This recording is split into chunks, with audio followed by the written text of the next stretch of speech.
Welcome back to the Stoop, everybody. And no, I'm not on the stoop, but I am adjacent to the stoop. So good to see everybody. We are back in Brooklyn talking football with y'all. We are talking today about the hold on. Sorry. Happy Friday, everybody. I still got my G&T. So just to tell everybody what's been going on, I have been having G&Ts with John out on the stoop. So if those words are slurring, it's his fault. Blame me. Yes, I will. All right. So we are talking Premier League season. Was this the worst Premier League season we've seen in forever? We are also talking about the Balon d'Or conversation because a lot of people are debating all of that. And we are also going to be talking about your best players of the Premier League season. And we're going to take a look back and see all of our picks for the top four. And we're going to see just how wrong we got those. So, and I don't know if you hear those Brooklyn sirens, but I hear the Brooklyn sirens going off like crazy. So we're first off going to talk about how bad this Premier League season was. And now, before you just start saying you're an Arsenal fan thinking this is a horrible season because you finished second again. But I'm talking more about the fact that we were 3 or 4 games out and we knew who was going to be relegated. We knew who was going to win the league. And yeah, there was a little battle for 3rd and 4th, but then it went down to 5th, 6th, 7th, 8th place, like all of this nonsense. And does that lead to it being a bad Premier League season for us? So I want to talk to all the guys about that. And then I want to talk about the Balon d'Or conversation. And before I bring everybody in, currently we have for the Balon d'Or, we have Ousmane Dembele, we have Lamine Yamal, we have Rafinha, and we have Mo Salah. I think those are the 4. It's going to come in between those. So I want you guys to start thinking right now, who are you voting for Balon d'Or? Is it Lamine Yamal? Is it Ousmane Dembele because PSG won the Champions League? Is it Mo Salah for winning the Golden Boot and the most assists in a Premier League season? He had an incredible Premier League season. So I want to get everybody's thoughts about that. So let's bring on my lovely co-host, Mr. Mark. Hey, everybody. What is going on? I just want to know. This show is absolutely exciting to me because I really feel that Lolo and my fellow English football aficionados have been actually asking these questions. You know, the only thing that we're not talking about is that shitty fellow English. That means that you're there too. Yes. No, I think he said my fellow, English Premier League. Okay. Words are hard, guys. We all know how I don't do well with words.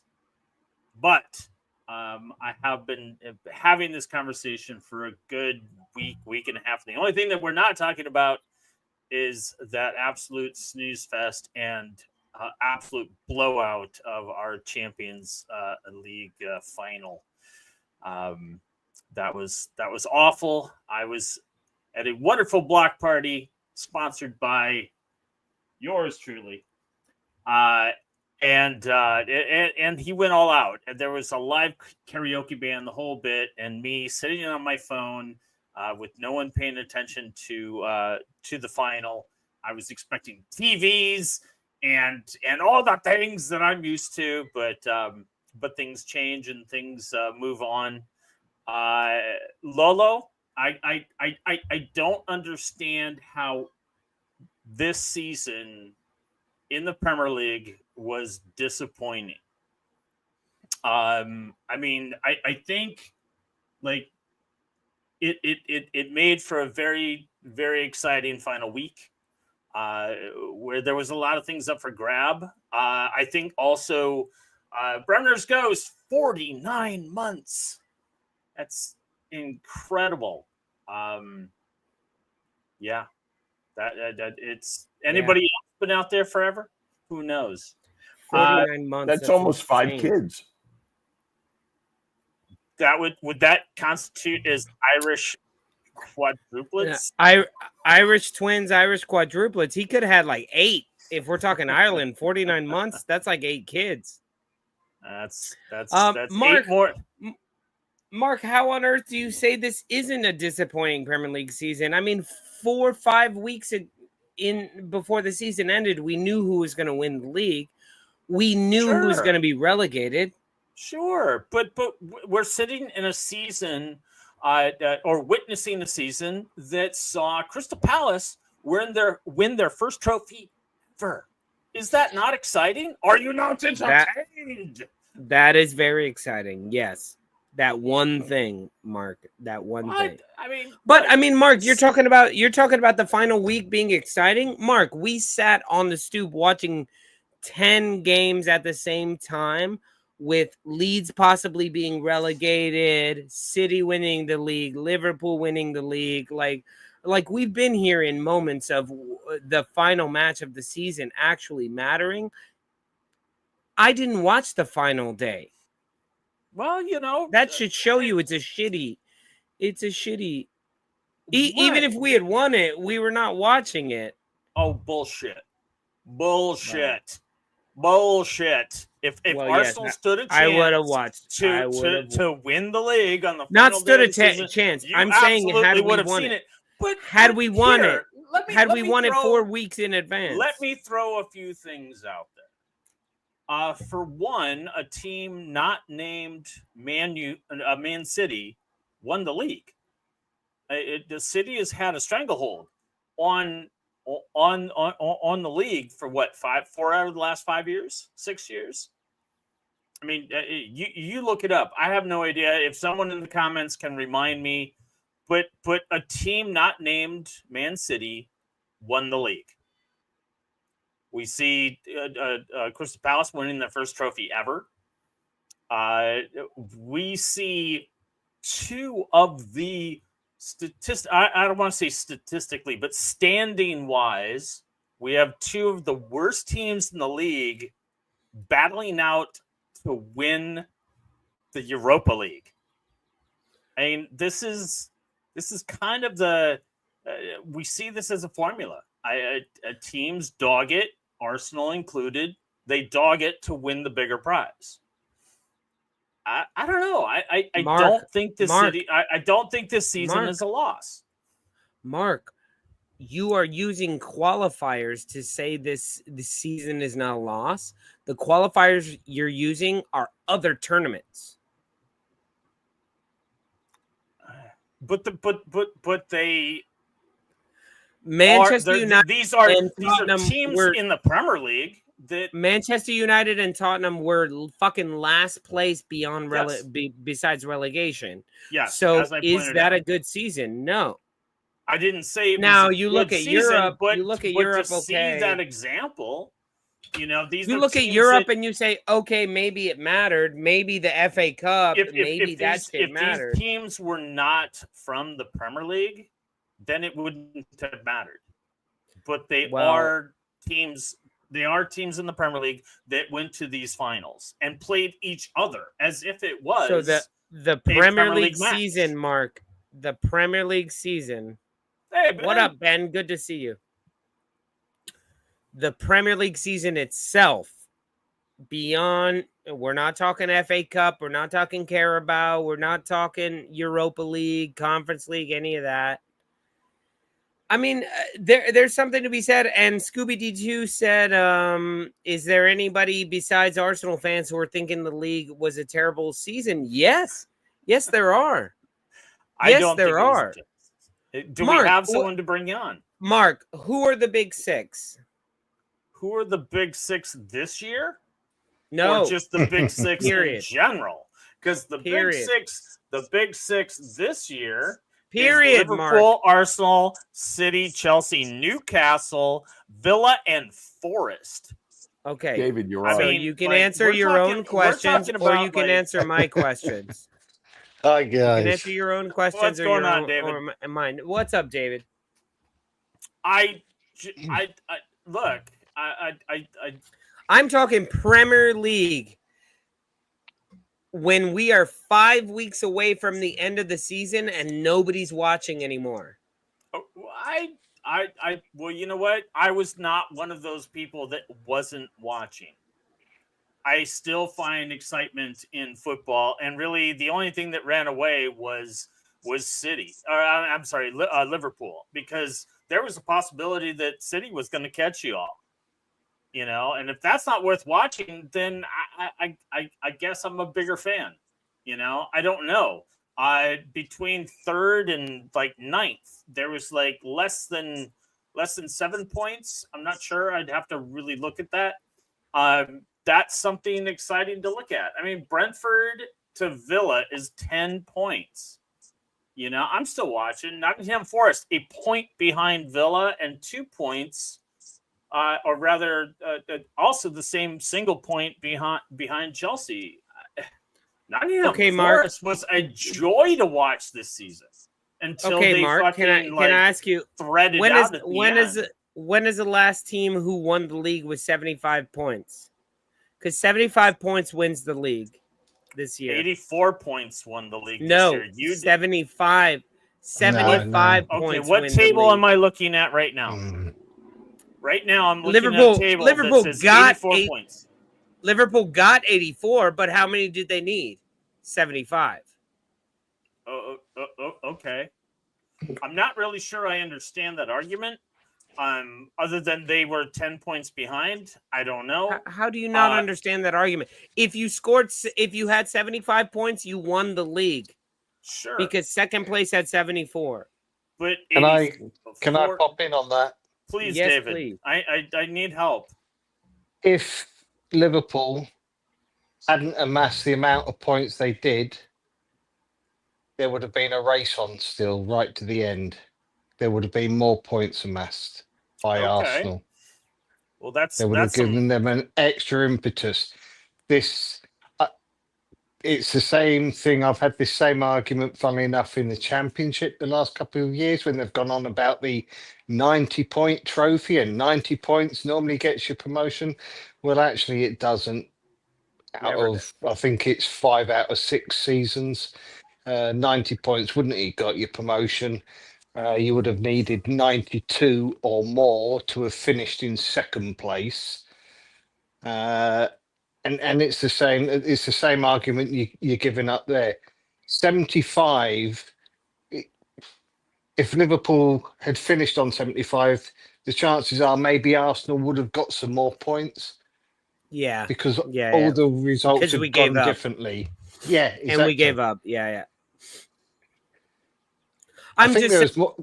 Sorry. I'm just saying 75 winning. I know what you're saying. Right. Like, if you only got 75, Arsenal would have actually been trying those last 5 weeks. However, when we look at the final table and we go, Jesus Christ, 75 points could have won it. That's a bad Premier League season. Or maybe it's a good Premier League season because it's more competitive. Yeah. Maybe. Maybe. Give me your argument. That's all I'm saying is give me your argument. But you can't just tell me that it was a good season just because Arsenal lost and we're just complaining. I'm saying this is a season that, I mean, guys, we were underwhelming. Okay, well, I'm just going to throw this out there. The entire Premier League was underwhelming. We won Liverpool won the league with 84 points cruising. Yeah. It's underwhelming.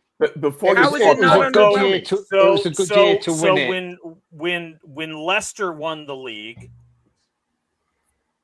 was that an underwhelming season as well? Because the second place team finished with 71 points, which was Arsenal, still second place. It's good to know you all are consistent. Just to let you know, Mark, to answer that question, Mark. The second team finished with 71 points. Mark, to answer that question, back then when it happened and Leicester won the league, it was this mind-blowing thing of Leicester winning the league. And then all the talking points came down to fucking Arsenal. This was their year to win it. Okay. So it was an underwhelming season. So to answer your question, the year that Leicester City won the league, it was an underwhelming performance by all Premier League clubs. Leicester maintained what they were doing all season and won the fucking league. Good on them. So Liverpool won the league this season. Good on them. I'm not taking anything away from Liverpool. I'm just saying it's an underwhelming season. Okay. So for the entire Premier League. It was off the charts good because Leicester won and no one would ever saw that. I didn't say that. Okay. Mm-hmm. Well, no, but it's true. But it's amazing that a nobody team that just got promoted 2 seasons before won the Premier League. It's an insane season. Okay. Well, however, if you're talking about full performance of the Premier League, it was underwhelming. Or was it just more competitive? I think or more competitive. That's you're question, dismissing a lot of storylines that we're excited to follow.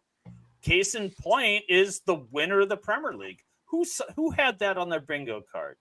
Who saw Liverpool winning the league with Jurgen Klopp stepping down? We'll get to that later. And God knows, we'll get to that. God knows who. So Mark, when City. When the Centurions won, when City won and got 100 points, was that a better Premier League season? I'm going to say absolutely no, not necessarily. Because if I'm not mistaken, they blew everybody out. No, I'm looking for nobody. Was that Liverpool had like 98 points. Liverpool had like 97. Stan the man. All right, lads. Good afternoon. How you doing? Very well. Wearing your summer Arsenal top. Behind those Foster Grants. That looks like is that the Canadian version of a wife beater shirt? No. Yeah. It's got a zip up. It's water repellent. He's good. Old school. Yeah, he's gone casual. He's one of the casuals. Dave knows. He's certainly looking. He's certainly looking like a more cognizant Joe Biden here with his aviators. I look like President Biden.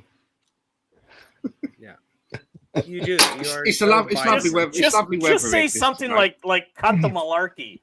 It's lovely weather here, man. I'm sitting on the old veranda, balconies, and you know what I mean. I'm just like soaking up a little bit of sunshine. Straight in from work. It's fucking balls hot. Straight in from work. Got beer, got smoke, got some sunshine, and I've got you lads to chat to. Well, you know what I mean? It couldn't be better, right? Excellent. So Stan, let me ask you: was this one of the shittiest Premier League seasons you've seen, or no? As far as an Arsenal supporter, yeah, I couldn't wait for it to be over. Seriously, I could not wait for it to be over. I went on.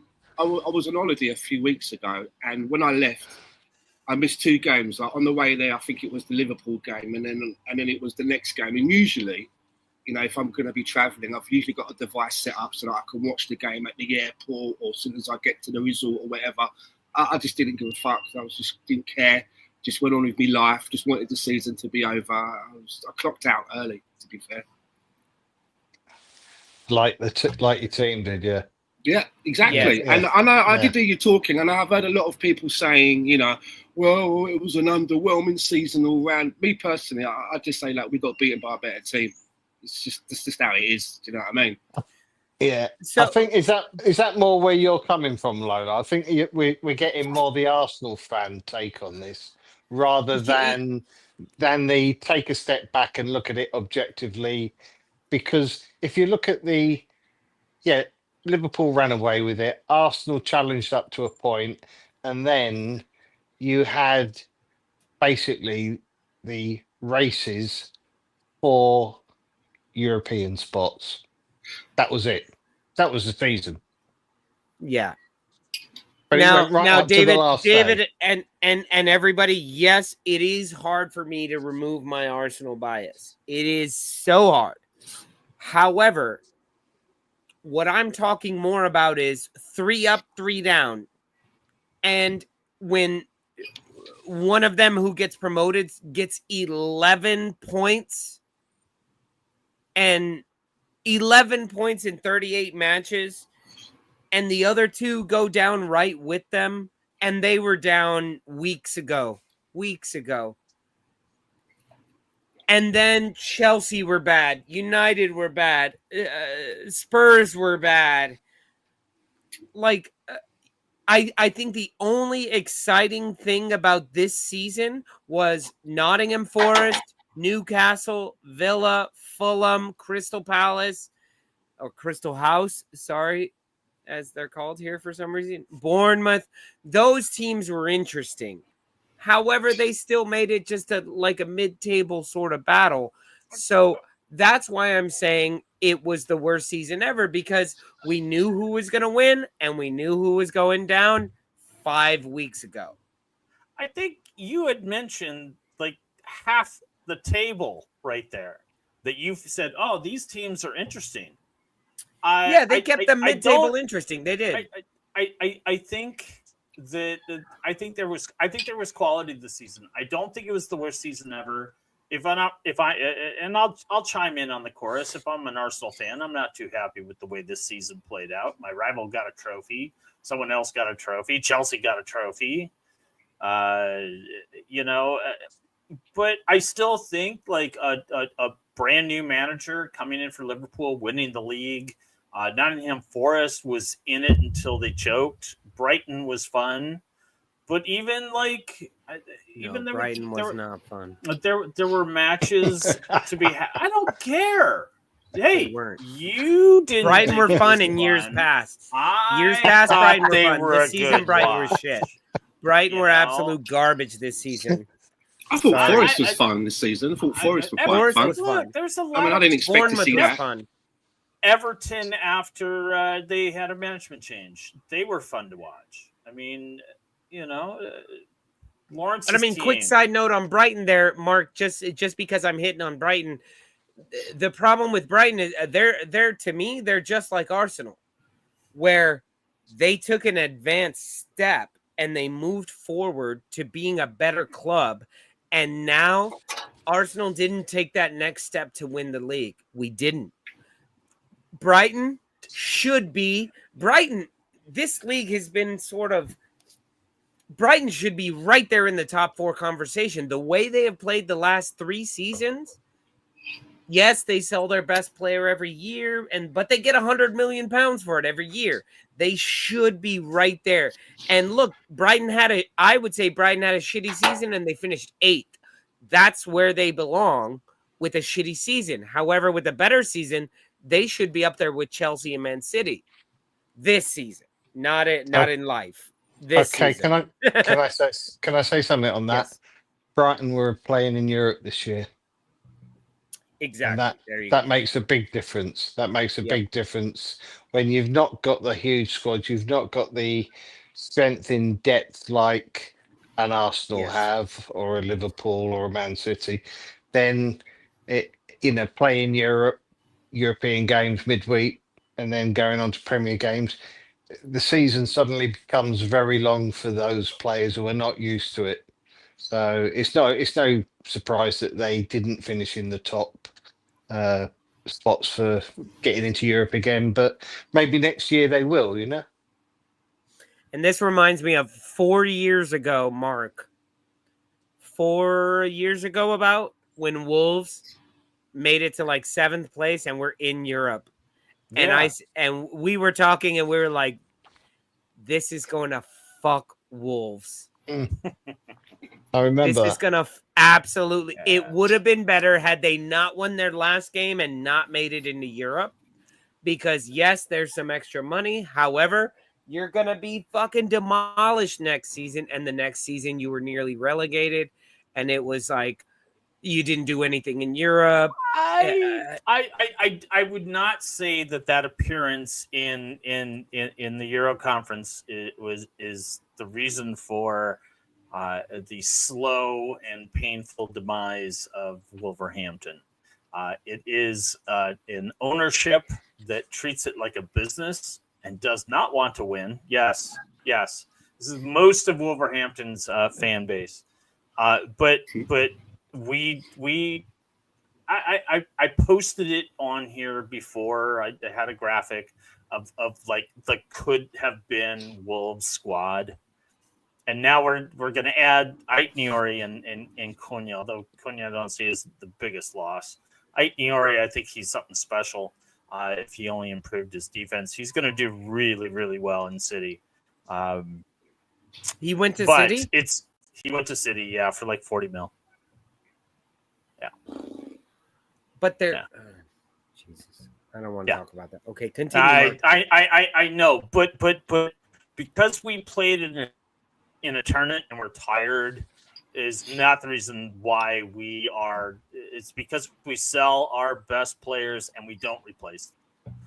It's a business. It's not a club. It's not like a West Ham, who sell Declan Rice for $110 million, 110 million pounds, and goes out and buys a James Ward-Prowse and who's the German they got? He was injured for most of the season. Fulkrug. Mark, do me a favor. Sorry, we're not doing that. Mark, please continue talking. I just need you before Lawrence shows up. We now refer to them as West Ham. So please just refer to them as West Ham. Because we have zero respect for that club now.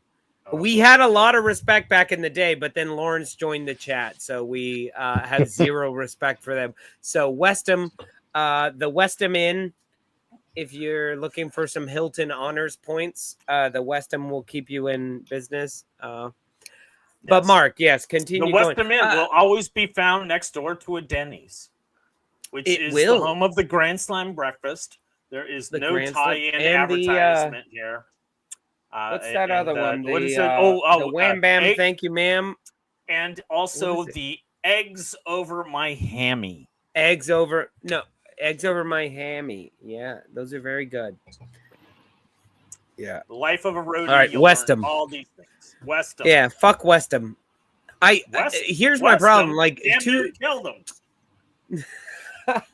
2 years ago, West Ham were like one of my favorite side pieces. And now I just know too many West Ham fans that I like, fuck them, and I hate them so much. And then Arsenal lost to them 2 major games in the past 2 seasons where I'm like, all right, I'm done with fucking West Ham. I did ask Brawley and Gino to come on. I don't know if they will. They won't now that they're hearing us call them West Ham. You bastard. Okay. So we've heard from you guys. Stan, David, am I completely wrong saying this is one of the worst Premier League seasons ever? Yes. I said, you motherfucker. I said Stan. I said Stan and David. Mute that motherfucker right now. Jesus Christ. All right, Stan and David. It depends on what team you're looking at the lens. No. Do you know what I mean? For me, I thought it was no team bias. No team bias. Just looking at it, 84 points won the league. 74 was second place. The 3 teams who were relegated 6 weeks ago. The winner was crowned 4 weeks before the season was over. That's all I'm saying. It's pretty average, but for me, I can't help but look at it through an Arsenal lens. I mean, if you said to me at the beginning of the season that there'd be like 3 teams from London were going to win silverware, but none of them would be Arsenal, I would have just laughed at you. But that's exactly what happened. You know what I mean? It's like, so very underwhelming. But I mean, if you're a Newcastle supporter, even if you're a Tottenham supporter, you're going to love the season because you've just seen the team. So there's some fans that support Tottenham that this is the first time they've ever seen their club lift any silverware, right? So Manchester United, right, which everybody was laughing at loudly, and they still walk away with with some silverware. Chelsea, even though they were in, which everyone is saying are a crap competition, they've got a lot of young players now that understand what it takes to go through a competition, travelling away from home to all of these different grounds and winning. Whereas Arsenal, our players still don't have that experience yet. Do you know what I mean? Point. And I think that's quite valuable for some of those young Chelsea players. Even though it was a rubbish competition, they still had to turn up at these places away, different kind of fans, the teams that they don't know anything about, and they had to get a result. My only highlight, for me personally, my only two highlights from the season gone would be the both legs against Real Madrid. I really enjoyed them, and the emergence of Miles Lewis-Skelly. Other than that, do you know what I mean? For me, the season's just been a bit of a washout. Well, that's Arsenal. That's all Arsenal. I mean, we can talk if you want me to talk about good things that happened this season. Can I just caveat? I'm only talking about Arsenal so much because when I got the invitation from Director John, he said, if you're going to come on, you must only talk about Arsenal. So I'm just keeping up my end of the deal. I need those receipts because I don't think he fucking said that at all. I don't think he said that at all. I think Director John is paying Stan the Man in bib bucks. They're called Bibcoin. I may have emailed Director John my. Back then you called it bib bucks. I may have emailed Director John my crypto wallet login details, but that cannot be denied or confirmed. Can you share that with us and your password as well while you're at it? No, but if we want to not look at it from an Arsenal perspective, let's look at some amazing things that happened this season. And first of all, let's celebrate Mo Salah. Mo Salah had an incredible season. Mo Salah scored the most goals and the most assists. That doesn't happen all the time. Let's give him his plaudits. He turned down probably a great opportunity to go out to Saudi Arabia and hoover up big bags of cash, and he decided to stay at Liverpool. Exactly. Fair play to him. Then let's take a look at the likes of Bournemouth. Bournemouth was competitive the entire season. Out of nowhere, and their players are going to be picked off, and you're going to see their players from this season play for Man City, Real Madrid, PSG, Arsenal, all over the place. You're going to see their players picked off, and hopefully Bournemouth has an okay season next year because they're going to be picked off. We thought Fulham was way above Bournemouth, and then during the season, we're like, no, not happening. Let's look at some other good thing. I'd like to throw Forest. I think is quite a big story there, isn't it? Yeah. You go ahead, Stan. Talk about Forest. Tell us about Forest. I'm just saying, for me, especially when it's a team that's just come up and it's with a manager that's had a few teams in the Premier League, and he's been fired a few times, right, or not got on, or rubbed people up the wrong way, and he's got them right up there, and they were quite enjoyable to watch. They don't have. And they only cheated a little bit. Just a little bit, and and they haven't got it's not like they got a team with all-out superstars in. But what they do have is obviously a team, which is quite important in a team game, right? It is a team game, and they're obviously buying right in to what it is that how the managers telling them to play, and it's working for them. I did think it was quite disrespectful though when the owner came onto the pitch. And I think it was near the end of the season and berated a little bit of the manager. It was even more surprising to see that he was holding a phone in his hand. And if you zoom in, hold on, John's got the receipts. John's got these receipts. Fair play.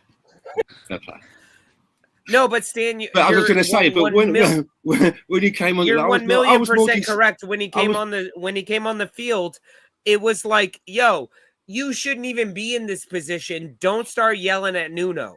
But I was more disgusted that when he came onto the pitch, he was holding a phone, and if you zoom in, man had an iPhone 7. I mean, they went out with the Romans, man. iPhone Yeah. 7. It's like He's And a very his he phone had ain't taking Neiden were updates. His open. phone is not taking man. updates. He's What's a that? rich man. He's a rich He had man. Candy Crush Think open, and you're about like, it. dude, come on.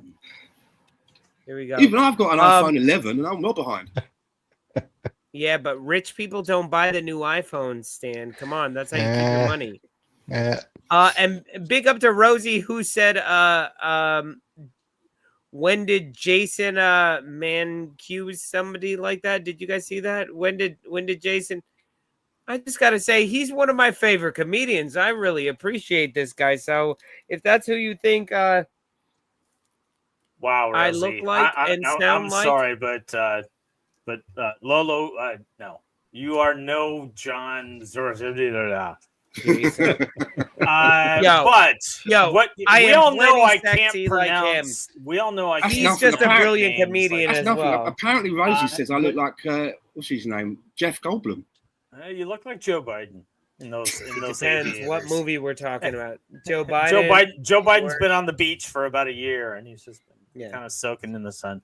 But you know, Stan, I definitely appreciate what you had to say about Nottingham Forest.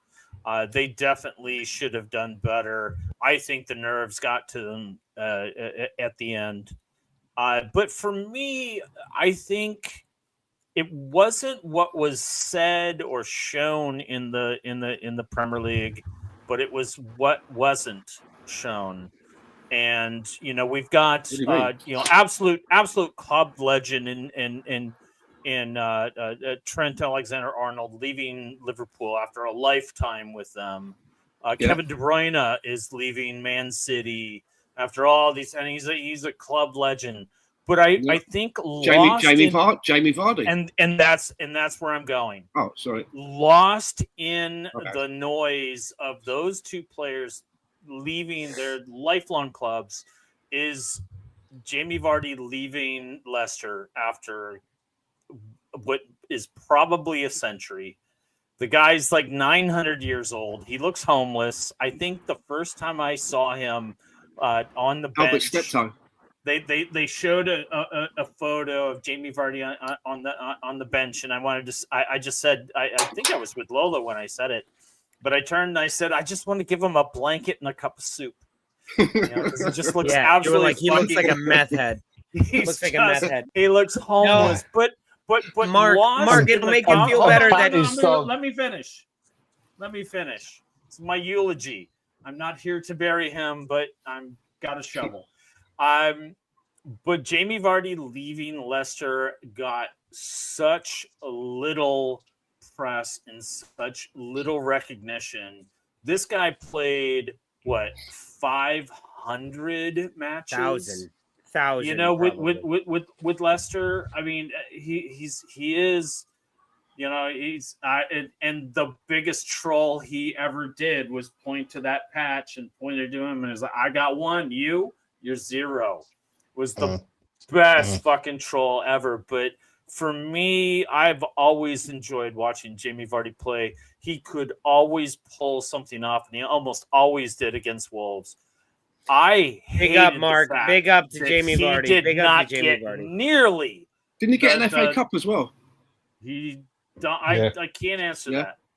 So an FA Cup and the Premier League. You think of some of Drink it up, Jamie. The big name players that have gone through the Premier League that have not won anything. Do you know what I mean? Like big, what you consider like a big name. Steven Gerrard didn't win the league, did he? There you go, that's one. And Jamie Vardy, and the way he came into the game as well, right? I think he came in right at near the bottom of the league when he was working part time and playing football like after work. No, that's what I was gonna say. Jamie Vardy didn't announce his retirement until Aldi had told him he had a position as bag checker, so he could go back and work at Aldi because he was a fucking bag checker way back. That dude, Jamie Vardy. Big up to Jamie Vardy, like, and I kind of hope he goes. Word of Rover stuff, isn't it? So I kind of hope he doesn't go anywhere. I don't want him to go and like flounder with some other team. I want him to walk away and just be like, "I'm done. I played every single division." Guess where the dude was on a Sunday team. He was Guess on where a I Sunday think he team. goes? Where? Wrexham. Good shout. Yeah, yeah. That would be a good story. Wrexham. Hollywood FC. What's he's up, already Mo? He's already been in the the championship. Mark. Why not walk out? All right, Bremner. Yeah, he's on the same page. Yeah, I didn't see that. I didn't see that. But two things, it's going to give Vardy like the visibility, and that becomes like it's a TV show. And Lolo, you can tell us that like every time your face is shown on TV, you're getting a little bit. Yo, aren't they making a film about him as well? I think they're making a film. Not only that, those Wrexham players are making more money off of TikTok and Instagram than they are But from Wrexham the league. is also notorious for hiring and bringing in players with tons of experience. And I think Vardy fits the bill. Well, you're talking about Paul Mullins. Paul Mullins was the one that they brought in with like. Yeah, and it was the other one. But, I mean, they're going to need to keep doing it though. If they want to take the steps, Wrexham are about to. And David, you can be a testament to this. Wrexham are about to see that the championship is not League 3, 4, 5, all that shit. Nope. The championship is a proper league where you are going to get the shit kicked out of you. And to get out of the championship, that's why any team that gets promoted to the Premier League, I am happy to see them up because I know the shit they had to go through to get there. Absolutely. It is not a Mickey Mouse league. I have most seasons I have more respect for the winners of the championship than I do for the winners of the French league, the Italian league, all of that. I feel like winning the championship is a harder ask than Italy, France, Germany most years. Am I wrong, David? Right. Okay. So the way I see it, the championship, a lot of the teams are poor, and I look at the top of the championship and I look at the Premier, lower Premier, not the top. But really, I mean, look at this season. We had 3.5 teams. One of the half team got up in the end. Being did you finish Sunderland. top, David? I know you got promoted, but did you finish top? Yeah, we finished. Yeah, we finished top. Congratulations, on the last day. Thank you. But it's a difficult league. It's a difficult league because did not win the league, Mark. You're playing midweek weekend, nearly throughout the whole season, and that is the difference. So therefore, you drop points when you shouldn't drop points. You might lose a game when really you shouldn't lose a game. So these are the anomalies that the championship sort of throws up. Every team will go through a bad patch at some point, without a doubt. But it's quite an exciting league. When you get out of the championship, especially I think as champions, which now we've done twice in the last few years, to do that, you've done very well. You've done very well. But I mean, look at these numbers. These numbers are insane. These numbers are insane, David. Like, you played 46 matches. That's 8 more than any Premier League club plays outside of other competitions. Yeah. You won 29. You scored 95 goals and only let in 30. Now, Burnley only let in 16, but you guys scored a shit ton more. Fucking hell, 16, yeah. 65 goal differential. Not a bad number 65 goal differential. It's insanity. Just to get out of the second division. So, David, let me ask you. You just said that with championship clubs, you have to play every week and midweek. Do you think a championship club coming to the Premier League would be better suited to playing European football than a club like, say, Wolves, Bournemouth, Fulham, Brighton, teams that aren't used to playing that? Do you think they would actually be better suited because they're used to playing more games? Oh gosh, that's a They haven't got the quality. Yeah. They haven't got the same But the quality, and fitness, that's the fitness. the I fitness, guess. yeah, without a doubt. But Agree. the thing will be those players that are playing in the Premier are, because they're Premier players, they are fitter, they're quicker, their mind thinks quicker, technically they're better. So if they had all those attributes, they've played all those games. I mean, this is what the old First Division used to play. I think they used to play, was it 42 or 46 games back in the day? 42, wasn't it? Yeah, Right? I think it was 42 maybe. So, it's only since when they trimmed down the top tier that, that the Premier teams got so precious with themselves that they couldn't play too many games, and despite having huge squads and having, God knows how many on the bench now and things like that. But it's just a difficult league. It's a difficult league to get out of.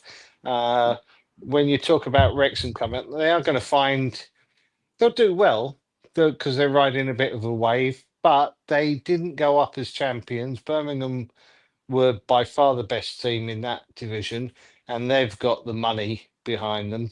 So I think they will do quite well next year.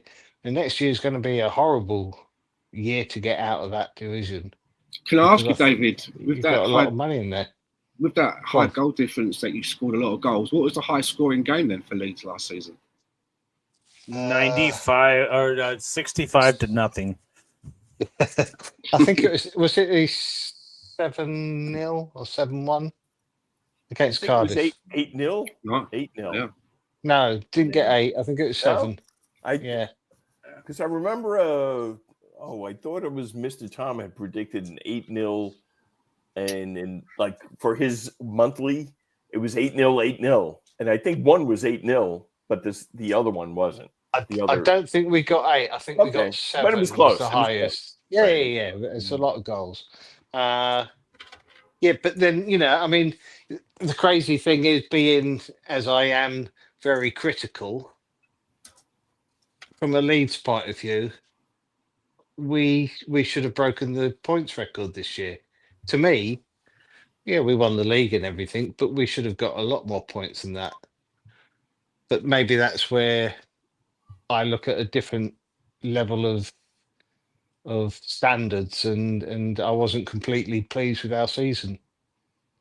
We went up as champions, fantastic, but it could have been better.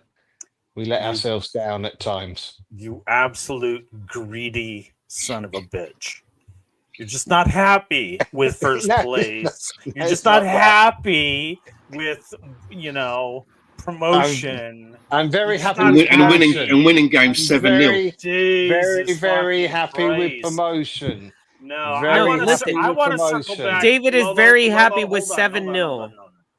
Very happy with promotion. I want to circle back about what we were talking about is as far as Wrexham having a difficult time continuing their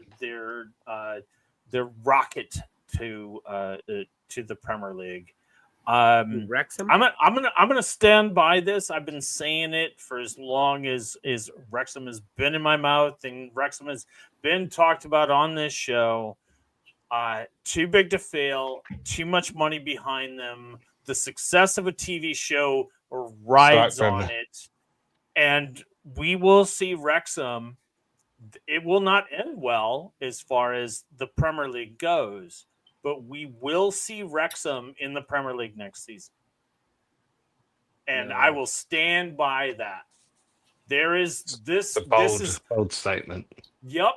And guess what? When you have a corporation like Disney and a subsidiary like Hulu, sure, John, I don't know. No, I don't think this is a wrong opinion.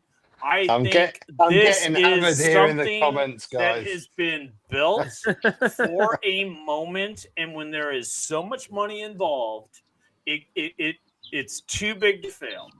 It can't fail Mark. because so much is riding on it. Mark, Wrexham the in the difference. Premier League next season. Okay, we're gonna clip this right here with Mark saying that Wrexham will be in the Premier League next season. But as far I as Get me will wide. Can we get me Yeah. wide?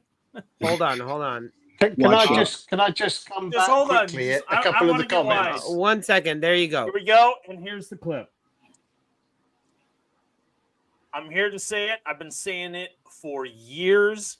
It is a team too big to fail. There's too much money behind it. Wrexham in the Premier League next season. Okay, anybody Very else good. got any stupid shit they want to say at full screen? No, can I just? We're going to address find a out couple- how stupid I that just want to is. address a couple of the comments because I'm getting absolutely slaughtered there, and I can understand it. Our best season ever? No, it wasn't our best season ever because it was in the second tier of football. If you want to measure best seasons ever, you have to look at the top tier and winning the the Division 1 as it was. Winning the top tier is your best season ever, not winning the second tier. I had no doubt that we would get promoted the whole season.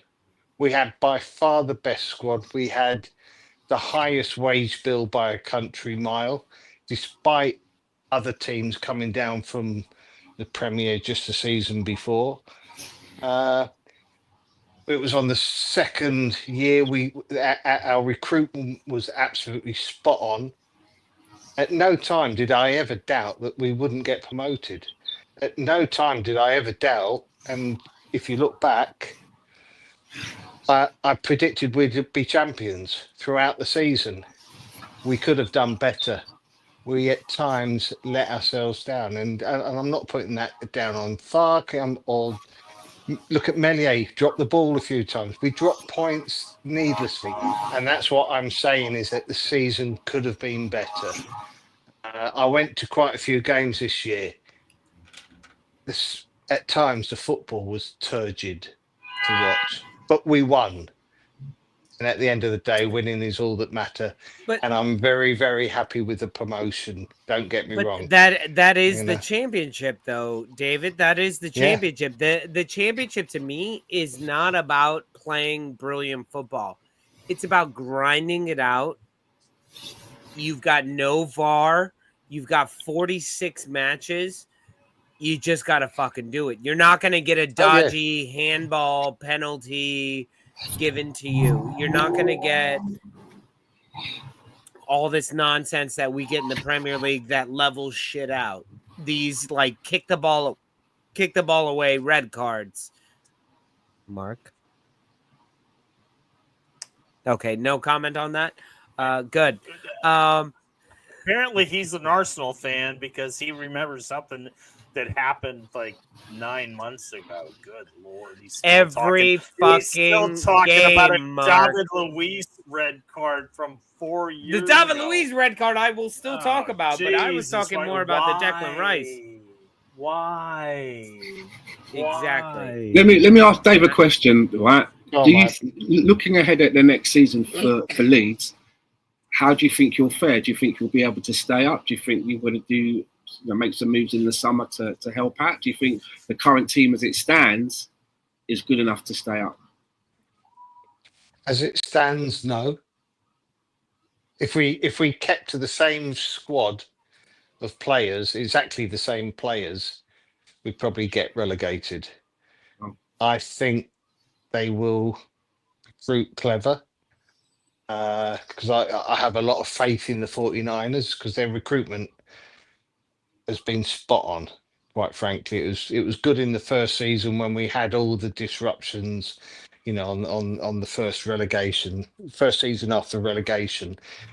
It was a difficult year. Really, we should have got promoted that year, but we didn't. We let ourselves down again a little bit, but we ran out of gas a bit as well. I think we didn't have the strength in depth. We had some youngsters on the bench, and it's a long season, so it took its toll. But yeah, no, I it's going to be interesting. I think this is a really interesting, exciting summer as a Leeds fan, because I'm expecting to see not necessarily big names, but I'm really interested in seeing what names they get in and how they set the team up for next season. And I think we should aim for lower mid-table. You can't aim for 17th, because if you aim for 17th, you'll end up getting relegated because it's not high enough. So, if we set our sights a little bit higher, then hopefully we will survive. We're going to rely on at least one established Premier side failing. Hopefully it's Tottenham. And that's the difficulty, because over the last few years, the chasm has got bigger between the teams in the top, and hence teams have gone up and come straight back down. So, but I think Leeds have got the clout, they've got the financial muscle. Have they? Oh yeah, have they? Because if you've got the money, I mean, I think Leeds could do well with like a Sambi Lokonga for about 45 million from us. When I say we've got the money, we haven't got the money. Or Reece Nelson would go down. Oh, Reece Nelson would be great for your come team. Down a little bit like Reece Nelson for 50 million. I think the Leeds needs are pretty far and wide, especially when I hear that, like, Daniel Farke is not a Premier League manager. We'll and see. I really hate that narrative, because he was brought on when things were pretty low for Leeds. Got him almost back last year and got him back this year. And I struggled to think who Leeds could fill those shoes with. Why not give Daniel Farke the option? It's like, look, here, take us as far as you can get us. I think, there's a lot of defensive questions about Leeds. It's like, who's going to replace Meslier? Who's going to replace Firpo? On and on and on. But if you had to replace Farke to start it all off, why haven't you done it yet? And who are you going to get? You're going to get like Big Ange. Big Ange. What you're gonna get Steve Cooper? Farke is staying. I hope so. Farke is getting backed. So he won the league. He gets his chance. All I will say. Are you happy with that? And is he your man? I wouldn't have been upset had he gone, but I'm not upset that he's staying. I'm a little bit nonplussed because I'm not a big Farke fan, which I've been consistent with, and I'm not gonna flip now. If he proves me wrong in the Premier, then I'll eat my words. But let's see how he goes. And as you say, he's won. He's got his opportunity now. He's going to get backed. The rough figure is 150 million they'll have to spend, which is a lot of money. But as I say, the thing is the recruitment. And like last season, we recruited so well without spending huge amounts of money. And if you look at certain clubs like your Brentfords and your Bournemouths, they pick up players and it's not huge money. So it's a case of getting the right players in, the right blend, the manager moulding them and setting out the tactics that can get you enough points to hopefully make you safe so that you're not fighting to stay up in the last week or two. Would you see Ange Postecoglou as an upgrade out of interest? If you woke up tomorrow morning, they had fired. I really like him. I really like him. But he'd be happy with that. But would he be the man to come into a side that's just been promoted? Oh, I don't know. I mean, to be honest, Ange is more of a Leeds United style manager than he is a Tottenham manager. Like Ange would come in with some attitude and some vigor. That you know, Leeds fans would be like, remember about why everybody loved Bielsa? Bielsa had balls. Bielsa had balls, and Bielsa. Yeah, I was going to say, you got the guarantee of winning something in the second season. Every 2 seasons, absolutely. He just did it in the most impossible way ever. Now here's the thing. I start a comment up here from Led Zepp. Good to see you, Led Zepp. I think Brentford will struggle next season when Thomas Frank goes to Spurs. Thomas Frank to Spurs is actually a scary idea that I never had in my mind, because Thomas Frank could actually make something work at Tottenham. What do you guys think about that? I think Kevin De Zerbi goes to Spurs. Kevin De Zerbi. That doesn't sound like a real person. Thomas, if you said who was the guy for Brentford for tomorrow or Frank, De Zerbi. I'd say give me Frank. I'd take him any day. But I don't think Thomas Frank leaves Brentford. He goes. I mean, go to Tottenham. Why not? Massive. Why not go to Tottenham? He goes. It's a done all he huge can jump. do at like, Brentford. as much as I hate Tottenham, it's a huge jump. We have seen that in history that jump does not work. They've been talking to him. Well, it's like, seriously, if you look around going, you know, I could take on this role, but expectations are going to be so freaking high, and if I don't perform, I'm out. And it might take me a while to get back in. Right now, he's got a good thing going at Brentford, regardless of the subtraction of talent. You know, but what does he do, Mark? What does he do? Does he stay at Brentford? I would. Three seasons of being mediocre. I tell you he's ambitious. He's ambitious. I tell you what, Dave. I'd be looking at that, right? Brentford is a team that when you see them on the schedule, you're kind of like, oh, that's going to be a tough loss. Now when you're playing at home, they sell their players at the end of the season. They send their players at the end of the season, so you can't build on it. He's not a big enough club. I would say he's ambitious. Sure, but the big enough clubs aren't. They're not there.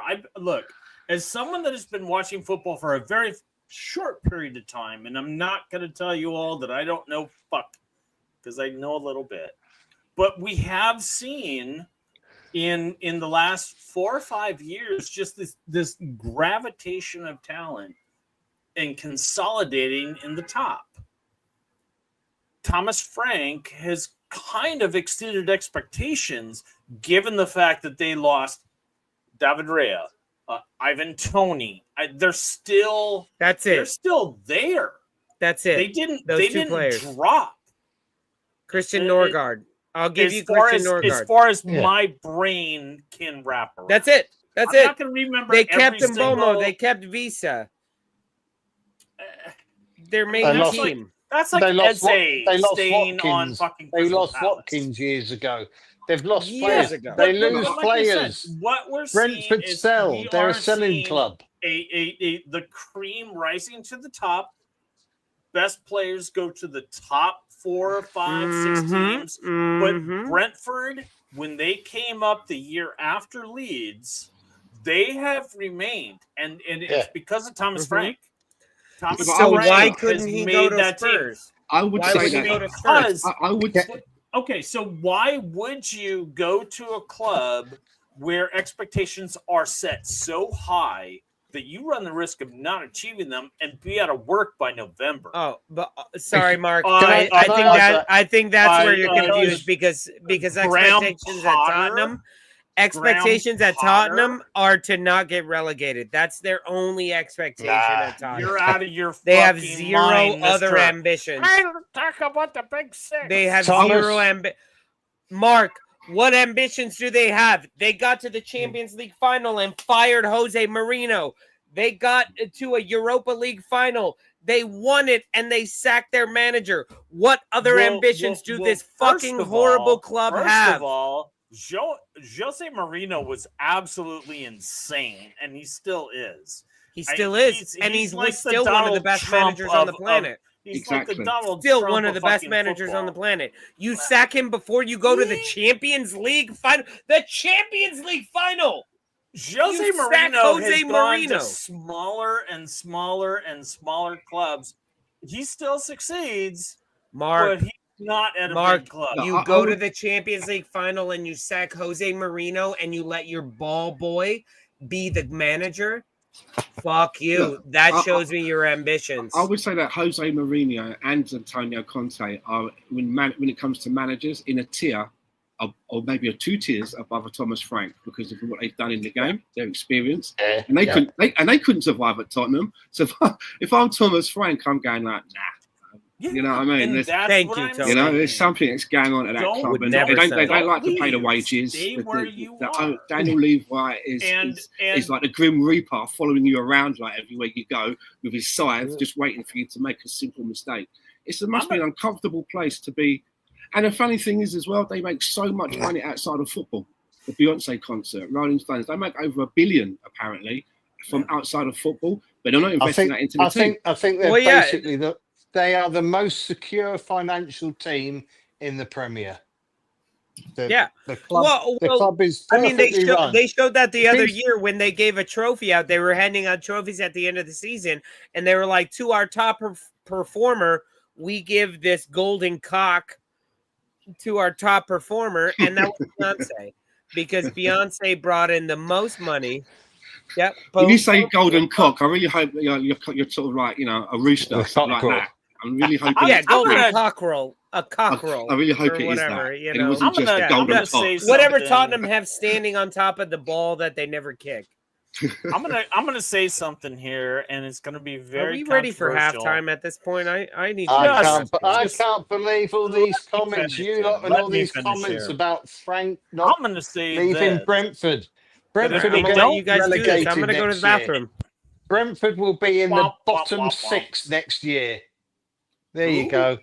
Brentford will be in the bottom 6 next year. Yeah, I can see that. Yeah, they'll be in the bottom 6. They're selling their best forwards. There's 64 goals or assists taken away. Yeah. No, I completely agree. Manager goes. And why does everyone want to go to Man United?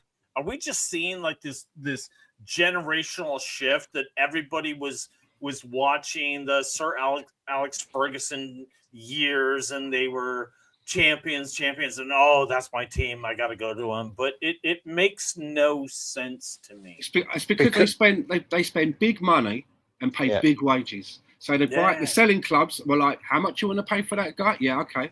In cash, right? No installments. Yeah, we'll pay it all in one lump sum. Off you go. And the player's like, I don't really want to go. And he's like, how much are you going to pay me? Right. I've always wanted to play for you. Then he comes out, I've always wanted to play for you. Ever since I was and as much as I hate to say it, they are still one of the biggest clubs in the world. Sure. Obviously, because they're attracting winning. Like top talent. They're bringing in Cunha. Who else are they bringing in? Mbeumo. No. Yeah. Oh yeah. Mbeumo wants to be there. Stan, I'm going to ask you, as someone that follows the window, and I can talk about how I hate the fact that the window is in 2 portions because of the Club World Cup. I think that's kind of bullshit. But when you see Liverpool, Chelsea, Man United, Man City making these moves, and Arsenal has done fuck all, what does that mean? What does that mean to you? Are you just like, we'll wait and see, and we'll get there, and we'll surprise the world, or there's no need to keep up with the Joneses, or you're waiting? The window is wasting.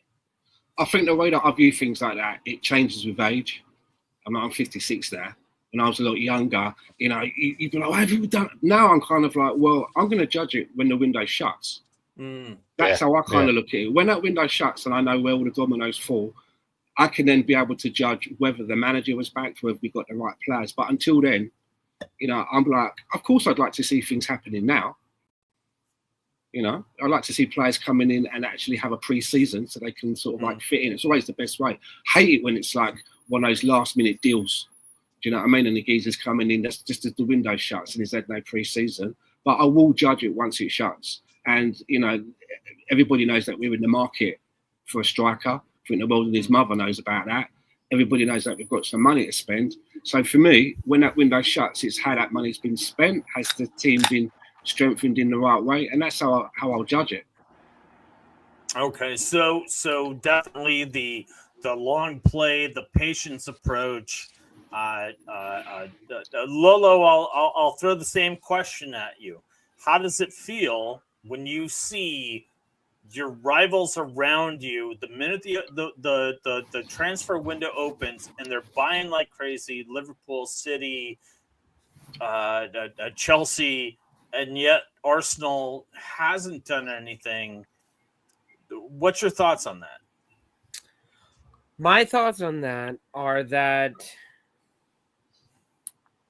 sucks. Yeah, that's about it. That's about it. Left, right, camera 1, camera 2. Woman signing them in the window. I mean, it's hard to argue against anything Stan is saying because that's 100% correct. Why not get people in the minute the season is over and give them an entire summer to relax and fucking acclimatize with the team and then hit the ground running when we go? Why do we have to wait until the last minute and get somebody and in the first few matches they're not available because they're not fit? I think Arsenal has a serious buying problem. And had we been better managed the past 3 seasons with purchasing, with buying players and getting the correct players in, we would have multiple trophies at this point from 3 years ago. But we've stuck to a process of developing players, yet we haven't supplemented with already awesome players. And there were times where, I mean, just a player that you're mentioning, Mark, and not that this was ever even a possibility, but 2 seasons ago, imagine Arsenal grab Jamie Vardy just to have him on the team. He may not start every game, but things like that where, oh shit, now we're in a season where all of our attacking options are fucking injured, and who's there? Mr. Red Bull and cigarettes, who's there to bang in goals. What about Isak as well? Like, we were sniffing around Isak and he went to Newcastle. I mean, Isak we were never going to get without huge, but I'm just saying, like, even backup. Yeah. Like, who are our backups? Our backups are number 6s. Our backups for striker are defensive midfielders. And then in a Champions League semifinal leg 2, when we need attacking options, we brought in a left back to be our attacker, Calafiori. And you know what? As Arsenal fans, we're going like, he can do it. But in reality, we're going like, motherfucker, if you could bring Jamie Vardy in right now, Vardy would bang a fucking goal out of nowhere. We need Gary to come on because there's not enough Arsenal talk. I can definitely. I'm waiting for the carrots to come out, John. I can see that for Arsenal, but for me, Arsenal plays way too fast for a 40-year-old guy. who Just saying, who, keep him who, on the who bench. Plays, Keep him on the who bench. Plays to that's Trossard. You know, No, it just keep doesn't him on the work for bench. me. Then you bring Vardy off the bench. know, You scare but- the but- shit out of all the defenders. But I will say that I'm beginning to wonder that. Look, Arsenal gets they get the signing. They get the people. But I'm beginning to wonder, does the top talent not necessarily want to play with Arteta? I'm not really sure. We're talking right now. They Cunha, Mbomo. They miss out on a lot. Earlier on in the comments, Deborah the Zebra said, David, Deborah the Zebra. Deborah the Zebra. Lolo, take Deborah over the for a few Zebra. minutes. I don't even know. I know she's a Wolves fan, and at least I hope she's a Wolves fan. Deborah asks, David, will Leeds spend big or try to stay up with what they have? I think we all know the question or the answer to this question. Yeah. You have to spend. We're going to spend. Basically, the 49ers said they would spend up to the last pound that they could possibly spend under the PSR. That's what they're willing to do. And we have to spend because the players that we've got aren't good enough to keep us up. So we need to bring in starters. And I would say we probably need about 5 or 6, half a team at least, bringing in starters. And the others have got to be players that could dislodge the others that are starting.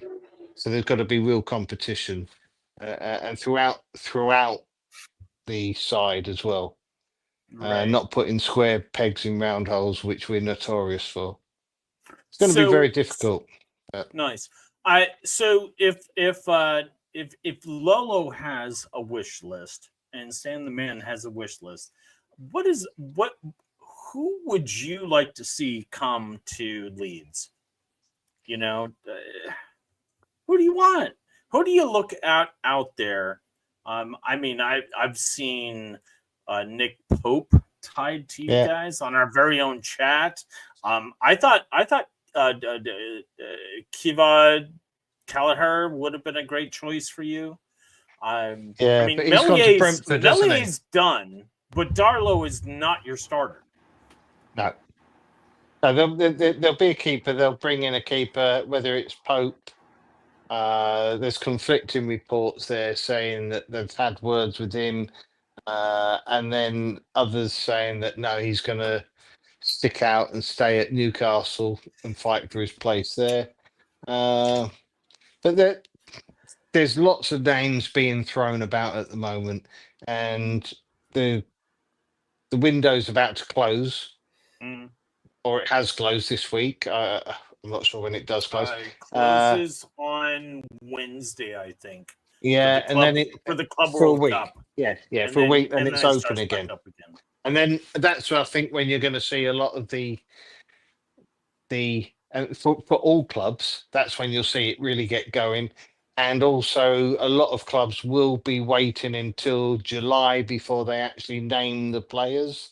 There'll be agreements and everything, and basically they'll be signed, but they won't be announced as such. Yeah, and it's all to this do whole with the Club PSR. World Cup thing. This whole Club World Cup thing has created a immediate transfer, and then there's a pause, and now we have more. I don't like the break in it. It's like, they're the doing window's open. It's summer. fucking I want to annoying. feel the breeze. Come on, It's bring annoying. it in. But a lot listen, of the air is coming out of my apartment with my Wolves losing Aitniori and Cunha. The thing I is, would love for Leeds to the thing sign. is, the recruitment side, the recruitment teams at all clubs have been out there for months, and now they're just gearing up. So it's not like they're not working. The It might be recruitment closed, teams never but stop working. Everything's exactly. It's always happening, and now it's into like top gear, and it will be till basically until 7 o'clock on the last day because they're Yeah, I think it's I 7 think o'clock. They if- close it now. If Leeds United signed Enciso and Emil Smith-Rowe, you'd be set. Well, first of all, Emil Smith-Rowe is not leaving Fulham. I think saying. he's got I'm just saying. a good future there. But if I'm Leeds, he's out on a free. Why not Ollie Watkins? Who? Ollie Watkins. Never heard of him. He's not on the free. He is. No. Yeah, No. he is. Oh no! I'm sorry, not No. Ollie Watkins. Try it again. Calvin Lewin. Calvin Lewin's on a free. Oh, God, That's no. Why not? He never plays. No. He's always injured. Let them get Calvin Phillips. They're gonna re-sign Calvin Phillips. You mean Calvin? I will burn my fucking. I will Calvin burn Lewis my at fucking Everton. Leeds swag. I swear to Watch. fucking God. Watch. Calvin No. Lewis. Calvin Lewis. Phillips No, is That's coming who you're back. talking Phillips about. coming back to Leeds. No, that's Calvin a Phillips waste is of coming back. money. No, Waste don't of want. money. They won't take him back. He's injured too much. Why? We don't Why? want So he players can be that are like, injured. you know, a 26-year-old guy who's like, "Yeah, I won the cup. Hey, look at me." He's not 26, Mark. He's 29. Okay, well, He's not coming back. He's that not just coming becomes back. semantics. And it's like No, saying Patrick Bamford's a lord. He is, though. Wait, he is a lord. Yeah, because someone paid $29.95.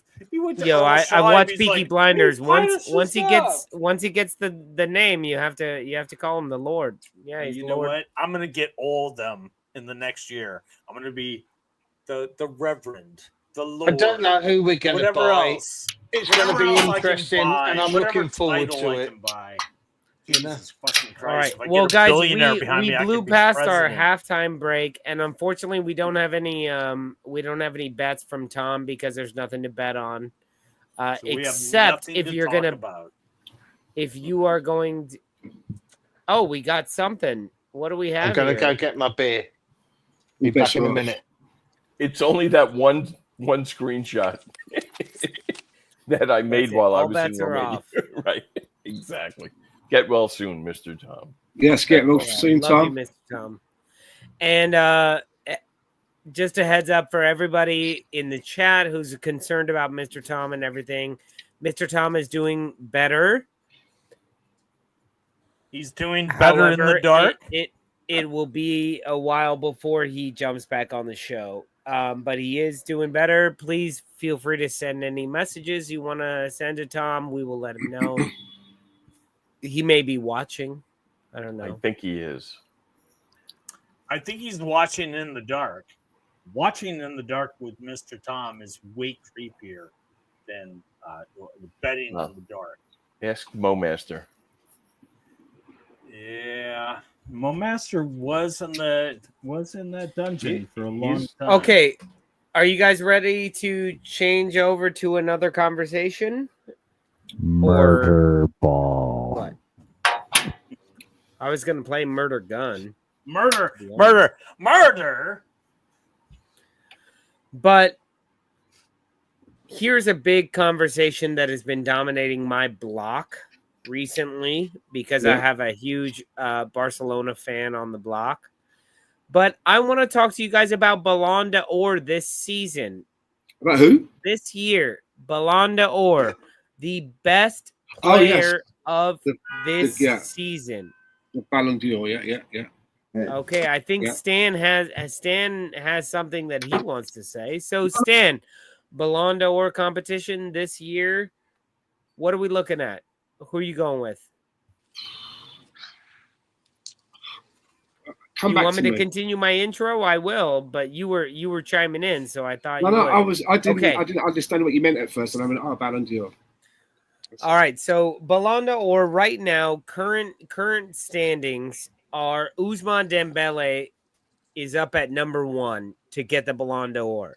Ousmane Dembele has had a fucking shitty season where he disappeared for half of the year, and then he showed up for the second half, And you know what? They did very well. They ended up winning the French League. They ended up winning the Champions League. And then he ended up disappearing in the semifinal against Spain yesterday. That being said, there's Ousmane Dembele. Now we have Lamine Yamal, Rafinha, and Mo Salah. Those are really the 4 people who we're looking at to win the best player of the year. Mo Salah has done an incredible job this season in the Premier League. He won the Golden Boot. He also had the most assists, and Mo Salah was just fucking incredible this season. However, he didn't win. Yeah, and Mo Master's right. There's no clear winner. Mo Salah didn't win the Champions League. He didn't win any international cups. Now we go to the Rafinha and Lamine Yamal. Well, Rafinha and Lamine Yamal, they won like 3 trophies with Barcelona, but they didn't win the Champions League. They didn't go to the Champions League final. However, Lamine Yamal won the Euros. Lamine Yamal scored 2 goals in the semifinal to go to the finals of the whatever this made-up trophy is that we're playing this summer. So I want to ask you guys, who on earth could get the Balon d'Or this season? Anyone? Because I can start. You know, I don't know a whole lot. Go ahead, David. He's got food in his mouth. All right. Don't talk with your mouth full. I'm gonna start off with this. Why not? I don't have a whole lot to say. Here's the thing. Like, I think these two players have had a hell of a season. Unfortunately, they play on the same team. And I think that there's going to be Barcelona team Rafinha, and there's going to be team Lamine Yamal. So I think they're gonna kind of, I don't want to say they're gonna cancel each other out, but I think they're gonna steal votes from one another. And then also like, look, Lamine Yamal is a fantastic player. He has been fun to watch. For me in the last year, because I was in Europe last year during the Euros. He was amazing. But as far as young players, I mean, Doué for PSG has had an exceptional season. So that whole like, oh, he's the young player, that'll kind of play into it. I do think Dembele is probably the logical choice, but there could be, I mean, I hate to say it, but do you give it to Harry Kane because he finally did something? He finally won something? I don't know. I mean, there's like, seriously. I mean, if you look at those who are like in the looks to it, I don't give it to Salah. He's had an incredible season, but outside of Premier League, he's not going to win anything. After that, I just don't know. And to be honest, like the guy that I would want to win will never win, and that's Hakimi. I think Hakimi would be an awesome choice, but I don't think it's going to be Lamal. I don't think it's going to be. I think it's going to be Dembele. So short story long, there you have it. But the only reason here's my only. Watching this season, the only way you don't give it to Lamine Yamal is because he's 17. That too. Yeah. That too. Now, if that is your only qualification to not give it to him, that should also be a qualification for why he deserves it. All I have to say for Lamine Yamal is in the Euro Championship, in the Euro tournament for the Euros, it's not that he just played, he balled out and he scored goals and he had assists.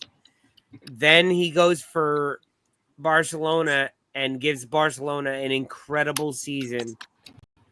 And then he goes and he scored 2 goals yesterday.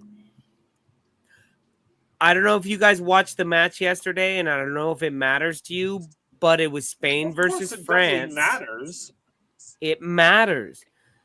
He went up for a penalty, and the dude was balancing the ball on his shoulder, so calm, scored his penalty that he was taken down for, by the way, so he got the assist on the penalty as well.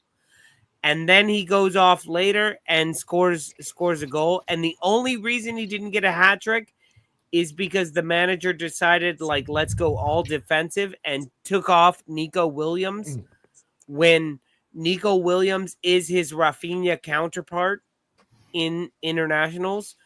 So when there's a threat on the left side, Lamine Yamal has space, and Lamine Yamal does incredible fucking thing. I have been a hater of Lamine Yamal because he is so young. And I am starting to say the only reason I have to not give the Balon d'Or to Lamine Yamal is that he's 17. Harsh, man. But Harsh. he's also done better than everybody. He was playing on a pitch yesterday with Ousmane Dembele, Kylian Mbappe, what's his name? Doué. He's playing on a pitch with all them, and he was the only one there.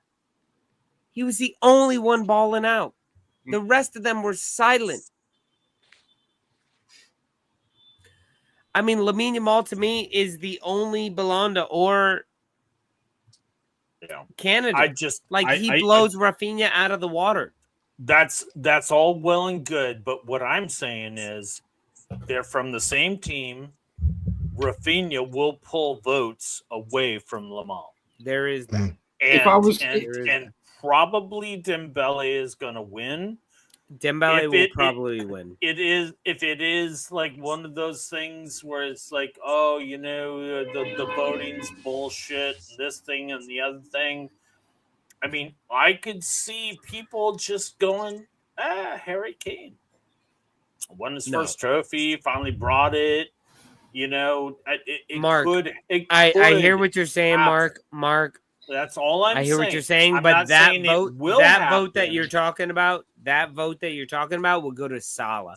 It wouldn't go to Harry Kane. If I was placing a vote, if I was one of these people that was allowed to place the vote, it would be between Lamine Yamal and Rafinha, as Mark says, right? They're on the same team. They've both achieved, you know, a lot of trophies. Lamine Yamal won the Euros, and he's in the finals for the trophy. How I would decide it is because of the positions that they play, they're always amongst the attack. So I would have a look at their goals, assists, and also when they've done them in important moments. Right. And obviously because you know Rafinha hasn't really been doing much at international. Exactly, because of the international. So he would probably get it for me. That's how I would probably vote as an outsider. Sure.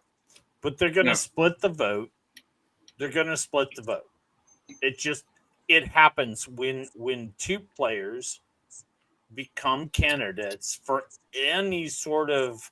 Okay, Mark. So forget all the politics of the voting. And for you, Mark, is it other players? Mark, who is the best player this season? Who is the best player? Mark, fuck everything else. Your vote. And people are saying Vitinha, and I gotta say Vitinha has been fucking amazing. Yeah. Very good, but he's yeah. not even up there in the competition for Ballon d'Or Right. because strikers get it generally, attackers get it. So, but Mark, I don't give a shit about any of that. I want to know what you think. Who is Harry Kane the best fucking player this season? Mark, come on, tell me. Oh God, no. I was just saying that it in all likelihood, because all these factors cancel each other out, you know, and I do believe that Lamal and Rafinha will cancel each other out. I don't see either one of them winning the Balon. So Because of that, I could see best player. not who's going to win Harry it. Kane, not who's going to win it. Winning because because the Ballon d'Or is not always offered Mark, to. Give me. I don't care about the voting. I want you you to don't tell care. me who the best player That's this the season problem is. I don't care. I want you to tell me who what the I'm best saying player is. I honestly think. Who's the best player? I don't know, man. I watched that This final. season. Dembele was really fucking. Lamar is good, And though, isn't he? He is good. probably 17 Mark, years old. say Dembele. I'm Say gonna- Dembele then. I'm trying All so much. You season. keep interrupting All me. season. No, I'm trying, but you keep changing Is the that subject. so? I do. So, Mark, think who is the best player this season? Dembele. All right, That's who I David. think is the best player. Best player this season. Right, I've not said anything so far. So I would say Ousmane Dembele came to life in the second half of the season. A lot of that was down to the fact he wasn't enjoying the football that was being played until it was explained to him. He had a one-to-one with the manager, and he was moved into a slightly different position, and he suddenly became the player that he is. Coutinho's a great shout, but but as he said, the world are like the whole season. I don't know. I've not seen enough of the football. The young lad, Lamine Yamal, superb. Absolutely. I just love watching the lad. So he's just fantastic. But will he win it at 17 years old? I don't know. I think Owen was probably the youngest to win it. Michael Owen, he was 22 when he won it. 21. So maybe 22, I think, when he actually lifted it. But yeah, 21, 22, he was that age that year. Rafinha probably had a better season than Yamal did at Barcelona. And certainly he was a driving force in their football. I just want to throw another name in because he is the pride of North London, of course, and that would be Brennan Johnson. If you say for the Tom well-taken Ross, goal for fucking love Spurs that. in the European trophy He's Welsh game where they won, a trophy. At least And Arsenal are now close to getting a European that trophy. goal had to be like dissected to make sure he got it, which shows how good of a goal it was from him.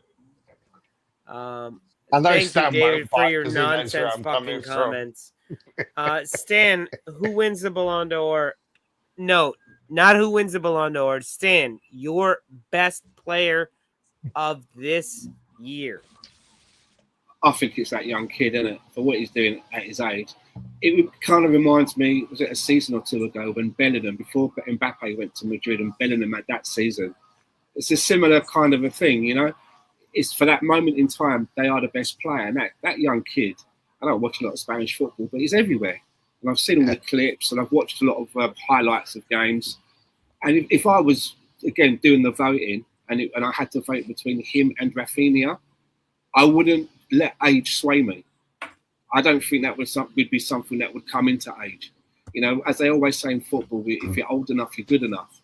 I mean, look at Pele going to the World Cup at how young he is as well. And another 17. player, Another young player that won the Balon d'Or was R9. He won it at 21. Ronaldo Nazario. So I think that footballers look more at the quality of the player and what they like. You know, if they're like a fan, they're going, "Oh, that guy's really good." They're going to vote for him if he pleases them, if he has the tricks, he has the way of playing, and they like the style. Or if they prefer Rafinha, I think they'll all vote that way. But I do agree with Mark. It's going to be. It is quite a tough one, and as well as you know, as good as Salah's been outside of the Premier League, there's been there's been more going on with the other two. But yeah, for me, Lamel, if I had to choose one, best player, I'll choose a young kid. I mean, he's got it all in front of him. Can I just chime? I think that's really well put, Stan. What you've said there, really well put. Totally agree with everything you've said. With respect to Salah, he's broken records and everything. And I'm not taking away from him, but I personally don't think he's as good as he was a couple of years ago. Quite frankly, I mean, he's had an outstanding season, but a couple of years ago, he was doing it in all of the competitions. Yeah, agreed. And this year he did it in the Premier, but on the international, on the European. Yeah, David, you got a point there. I feel like Salah was better in the Premier League this season. This season in the Premier League, he unbelievable. Was, I would have to put that in like top Premier League performances of all time. What he did, we kept doubting him from week one, and I view this a lot through the fantasy football view as well, of like, who do you captain? Every single captain is captaining Erling Haaland. Then it switched to Mo Salah, and it never stopped. That was like week 4 or 5. It switched to Mo Salah. Every single week, he was bagging a goal, an assist. He maybe had 2 or 3 weeks towards the end where he blanked, but fantasy football wise, Mo Salah, and the shit he was doing was just like, it was just incredible. But you are 100% correct. In all the other competitions, he did nothing. Yeah, we're looking at a team, and we're not looking at a team award. We're looking at on that. Individual. What I would like to say is that when I first started watching football, anytime Mo Salah touched the ball, it was like a you paid attention moment. There were a couple of years afterwards, definitely a couple of years before this season, where I actually said to myself, and I said to other people, it's like, remember when Mo Salah touched the ball and you were scared? I don't feel that way anymore. It was almost as if this season, Mo Salah said, "Oh, I'm hearing what y'all are saying. I'm going to show you who Mo Salah is." And he most definitely did. You know, I don't know if that's like a Barney Slot thing where he's like instilled some sort of like. Can I ask Mo Salah is like this like Middle Eastern salad that I get at the place down the way. It's got a little bit of bulgur. It's got a little bit of saffron. It is parsley in there too. Can I just ask a question about Salah? And the reason I'm asking it is because obviously I was mainly watching the Championship this year. From what I saw of Salah, where in years before he literally tore teams apart, as you say, when he got the ball, he scared the shit out of people and he just went through them and everything. I got the impression from what I saw of him this year, he wasn't quite doing that so much, but he was just in the right place at the right time all the time, scoring the goals. Would that be a fair assessment or not? Yeah. Yes. Because I don't know. I know what you're saying, David. He said that in an interview just recently, they were speaking to him and they asked him, you know, what is the differences between what you're doing now with Arne Slot as an individual than what you were doing with Jurgen Klopp? And he was basically saying that he now has the license not to have to come back and defend as much and stay higher up the pitch. So they're feeding him. He doesn't have to waste his energy coming back. They know that he's always going to be in and around a dangerous area, just like what you're saying, David. But also as well, between him and Lamar, remember, this isn't a team award. This is about the individual.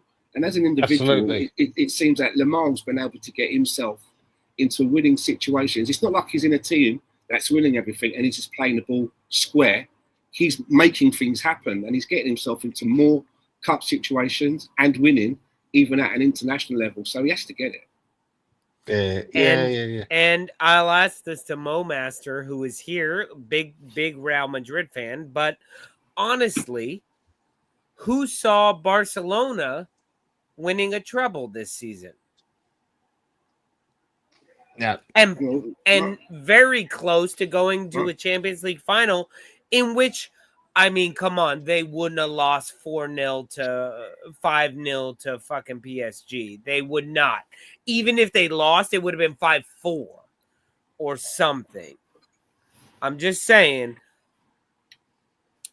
who saw them doing that? And a lot of those performances were put on the back of Rafinha and Lamine Yamal.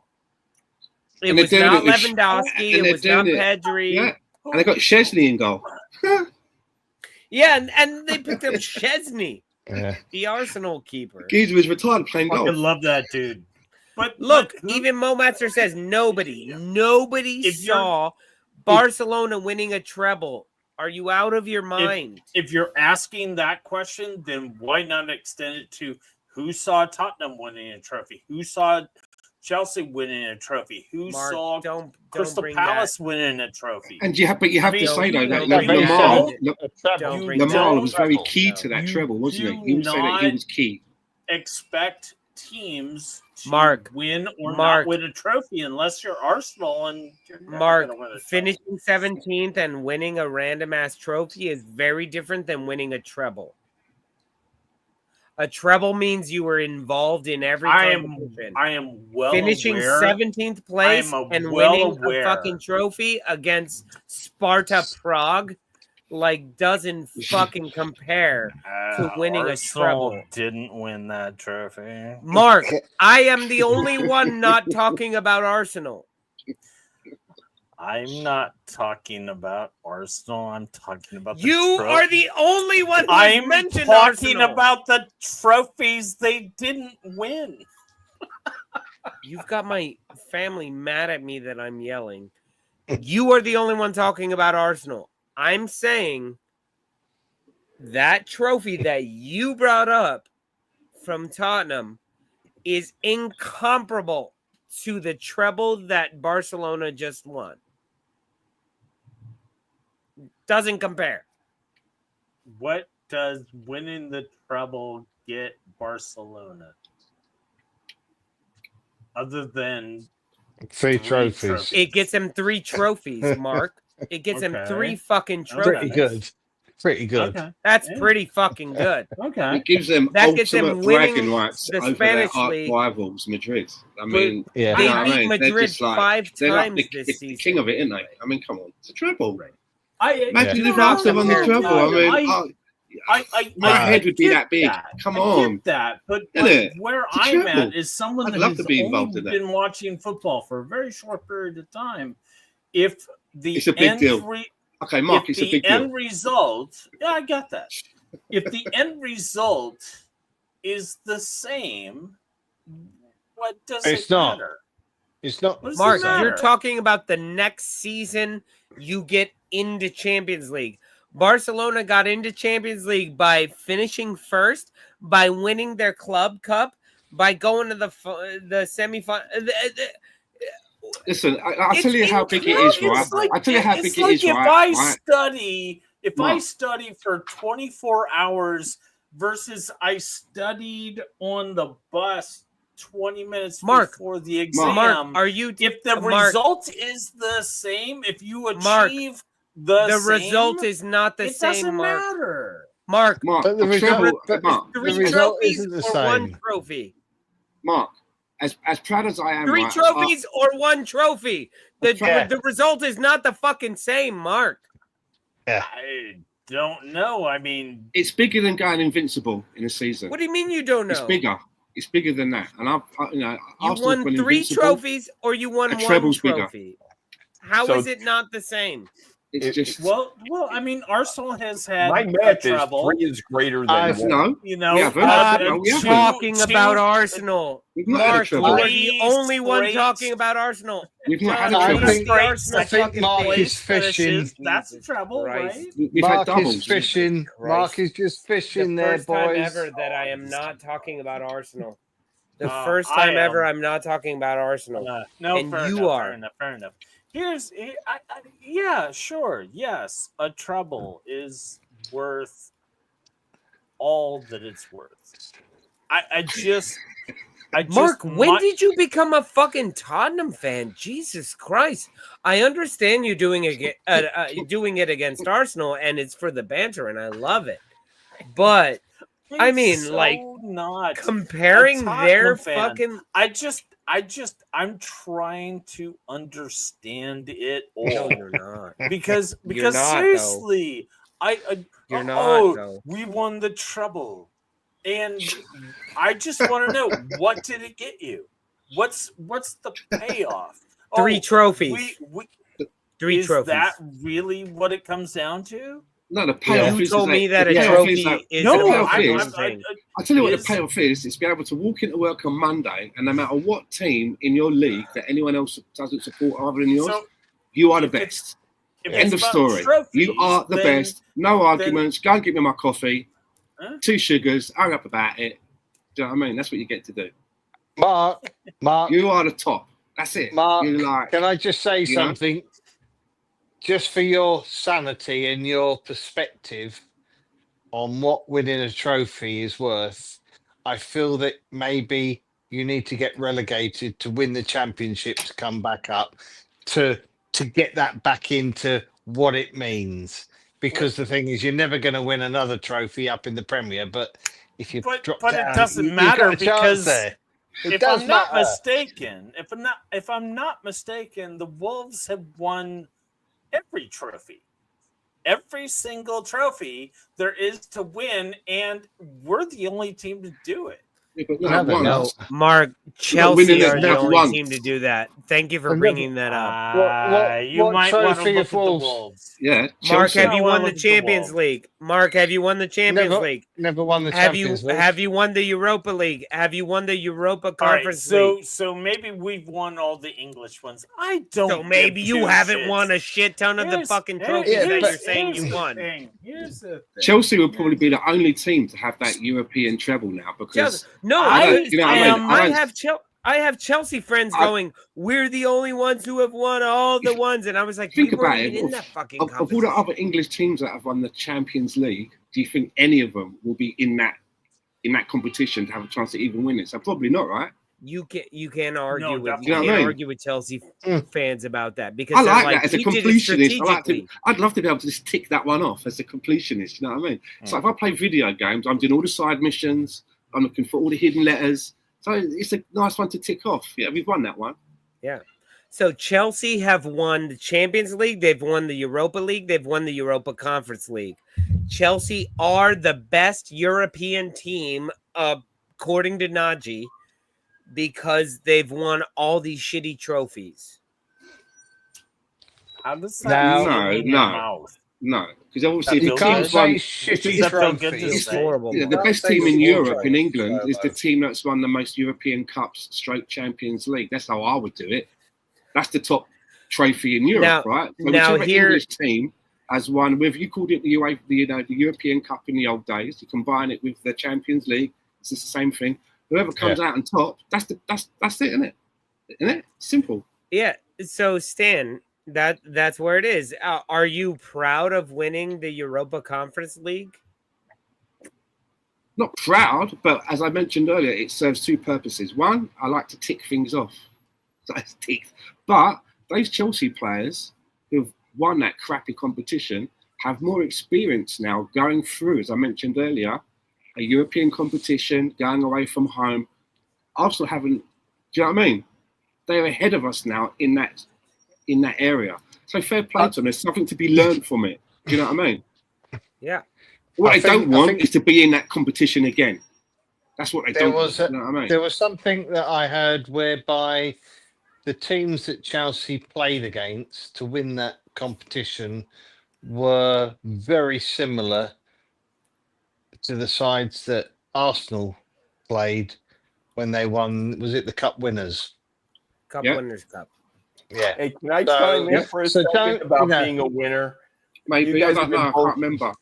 But it's a competition, isn't it? It's experience. You guys through that competition. You guys have been bullshitting all night long. You want to talk about a champion? Look at this. Our Stoop Cup this year, fantasy football. Who's number one there? That would be me. All you experts, you're all knuckleheads. I fucking ran away with by like 50 points. Yeah, and you guys know what you're talking about. When is the open top bus parade then, John? What does that mean? I did it already. Nah. Well done, John. I'm going to get a beer and drink to that. Congrats. Fair play. Got to be in to win it, right?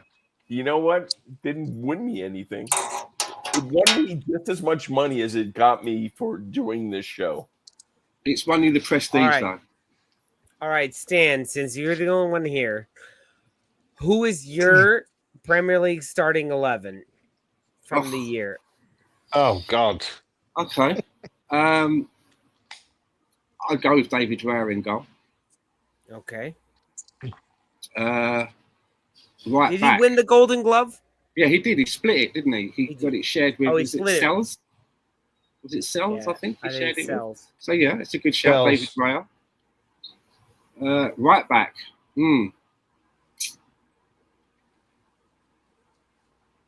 I do like Jurrien Timber. And again, it's not because I'm wearing my Arsenal glasses, but I do like what Jurrien Timber does at right back. And again, I actually like what Miles Lewis-Skelly does at left back. So that's 3 Arsenal players already. Nah, you're deluded, man. Well, I tell you why I like Miles Lewis-Skelly. I think he's done really well for us. You got to throw Kirkez in there. Got himself. That's what I'm saying. Got himself into the England team. Scored in his debut. Won man of the match as well. But I do like what Jurrien Timber does at right back for us. And then again, the two centre backs, because it's about building a team. I love Gabriel and Saliba. Definitely Gabriel at left centre back. I think Gabriel Megalegs is. I think Gabriel Megalegs and Saliba are probably one of the best top 5 pairings in Europe, maybe the world. I think they're that good together. So I'm going to go. So I'm going with I've got a back 5 there of Raya, Timber, Gabriel. You're going to sound biased, aren't you? Saliba, Miles Lewis-Skelly. So that's my back 5. Let me guess. Odegaard, Rice, Partey, and Ketia. The thing is, end of the season, still not win anything. If I'm an Arsenal fan, I'm very concerned about Saliba without Gabriel. Agreed. Now maybe agreed. I agree with that. I've been saying that. Maybe Saliba is too busy covering for Kiwior. But no, it's not. It's not that. I really felt that Saliba without Gabriel got a little bit exposed and gave up a lot of goals. You know what people say about a lot of goals, but I saw like 5 or 6 that Saliba was just like, I don't know what I'm doing. I tell you, you're right. And I'll tell you what that is. And I think what we've begun to realise, because Saliba was the one that originally, from the Arsenal fan base, was the Rolls Royce. You know, he was out on loan for 3 seasons. And while he was away, all the Arsenal fans were looking over the fence and watching this guy playing really, really good football. And he's been the one that's been called the Rolls Royce. So when we first got Gabriel Megalegs, he was a good defender, but he was very rash. He would get really stupid fouls and red cards. And, you know, it was like, can that sort of, you know, that temperament, you know, can he do something about that? But as it's turned out now, I mean, for one, since he's been playing as an Arsenal player in the Premier League, he's the highest scoring defender since he's been playing for Arsenal.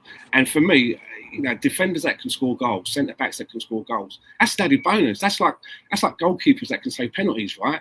You don't expect these people to be scoring, so for him to have that, that's a good asset to have. And I think, with some central defenders, I think Van Dijk gets it. They say like Van Dijk's one of those defenders that whoever you put next to him, he helps make them look good. He's one of them, I think Gabriel Megalegs is the same. And I think one of the reasons that Saliba looks so good in that defence, and he is a very good defender, but I think that Megalegs actually helps him. And since he's been out, you've kind of seen that Saliba, as good as he is, there are some mistakes in him. He's not really the leader of that back four. The leader of that back four is missing. And Kiwior has come in, and Kiwior's done really well. He's been getting man of the match awards for Arsenal. And it's amazing what can happen if you play a player in their natural position, because he come in, and we're playing him mostly at left back. That's not really his position. He can play there, but he had bad games and he got slated for it. And when he eventually got to play in his position, which is Gabriel Megalegs' position, for me, I keep him. I don't want to sell him. Because if we sell him, now we're going to have to take a gamble and bring in someone in that's going to be able to do that job as well as what I've seen. Do you know what I mean? So, yeah, for me, those two, I agree with what you're saying, Mark, about Megalegs. He's the calming force. You're muted, Mark. You're on mute. Please let him keep being muted. Oh, Mark. I think. Oh, God damn it, he's back. I think the difference between Gabriel Megalegs, and we are so fond of calling him Megalegs because it is such a perfect description, and Virgil van Dijk, at least from what I've seen, and y'all will tell me that I'm wrong, is that I think Virgil van Dijk is far more vocal than Gabriel. I've seen Gabriel like try and direct his defense, especially on the free kicks and the corner kicks and whatnot. But I do think that Virgil van Dijk is a little more like the people around him are responding to what he has to say. I don't know. When I watch that, I just see that there are those responding to Gabriel kind of like, yeah, I guess. Where with Virgil van Dijk is like, oh, he said we have to be over here. And maybe that's the difference between Mark, for once I agree with you 100% because Virgil van Dijk, on all of his horrible challenges that should have been red cards, he was talking and the referees listened to him and they kept him on the pitch. And here, in case anybody was wondering what I actually thought about this season, if David Coots wouldn't have come out and called Jurgen Klopp a cunt, Arsenal would have won this fucking league because the amount of fucking cheating that was going on towards Liverpool was insane. And we're getting red cards left and right, and Virgil van Dijk is kicking people, smacking people, throwing them on the ground, and never a yellow card. So, yes, Mark, it is about 2 hours into the show. It's time for me to get angry and say, okay, fine, yeah, they fine. stole this fucking Premier League. Allow they me stole fucking Premier League. to dovetail on that. How typical of an Arsenal fan saying it's this fault, it's that fault. Yep, it's this fault, it's because that it's fault. true. Guess Because what? it's true. It's never we lost because Mark, we weren't good enough. Mark, and guess what? You who else was been sent good off? enough for Who else was 3 sent off for kicking a ball away? Who else was sent off for kicking a ball away? Mark. Tell me anybody. Mark, anybody who was sent off for kicking a ball away, because we had 2. Mark, can I tell you why I We take had that 2. attitude? Can I tell you why I take that attitude as an Arsenal fan, right? And it's well-known fact now that the season before, a number of Premier League clubs wrote to the PGMOL complaining about Arsenal. They said that we used the dark arts, right? They said that. We're pulling the wool over their eyes. You're not watching them enough. They're getting away with stuff. When they received that letter, they didn't screw it up into a ball and throw it in a waste paper basket. They obviously would have had a meeting about it. They said, look, we've had this letter. So now, what you saw the season just gone, we were over-reffed. Every time it's Arsenal, they're thinking, oh yeah, we can't let them. It's going to be in the back of their minds because they must have. When you receive a letter like that from Premier League clubs, there's going to be a meeting. They're going to discuss it. They might not come to a directive, but the next time that they're refereeing an Arsenal game, they don't want to be seen to be lenient in any way. Which is why you see stupid things like Saliba getting a red card for a clash of heads. When has a clash of heads going up for a header? When has a clash of heads ever been a red card? And there's so many pundits over the last season like that usually slate Arsenal. They usually have no dog in the race when it comes to Arsenal. Some of the decisions that we've got, even they're saying, I've never seen anything like that before in the game. This is really strange. I will counter with that. That's why we have a conspiracy theory. That's the reason why. And I think it's valid. If had more decisions go against us, you guys your heads would explode. But the only difference is that we're not allowed to compete. And you guys are allowed to compete, and your fan base is like, we're the best in the world. Your fucking manager has said, well, Liverpool won, but last year we had more points than they did this year. Mark, I swear to God, you watch more Miguel Arteta than anybody else. But we lost to PSG, who ended up winning the Champions League. Oh, and the ball was flat. Their bench said that we were better than they were. We're always better than someone else, although we don't win. Fuck all. This is a different subject, and yeah, I agree. Mark, our manager sometimes different says some things in interviews that drive me mad. The question I'm asking you, Mark, you want go for that 100%. But I'm asking you, who got sent off for kicking the ball away? In the league, was it the rule? Who got sent off for kicking the ball away? Rule? Mark, I'm asking you a question. He already had a yellow. Mark already had a yellow. Mark, it was a second yellow. Okay. And if you're the captain of a squad, okay. So Liverpool that the weekend that it happened with Declan Rice, Gravenberch was on a yellow and he kicked the ball 38 yards. Fucking. We're not asking for favors. The ref went like this. The ref went like this. No one's asking for favors. We're just asking for consistency. So that's Mark, too much to all ask. you can't get consistency in the same week, in the same weekend.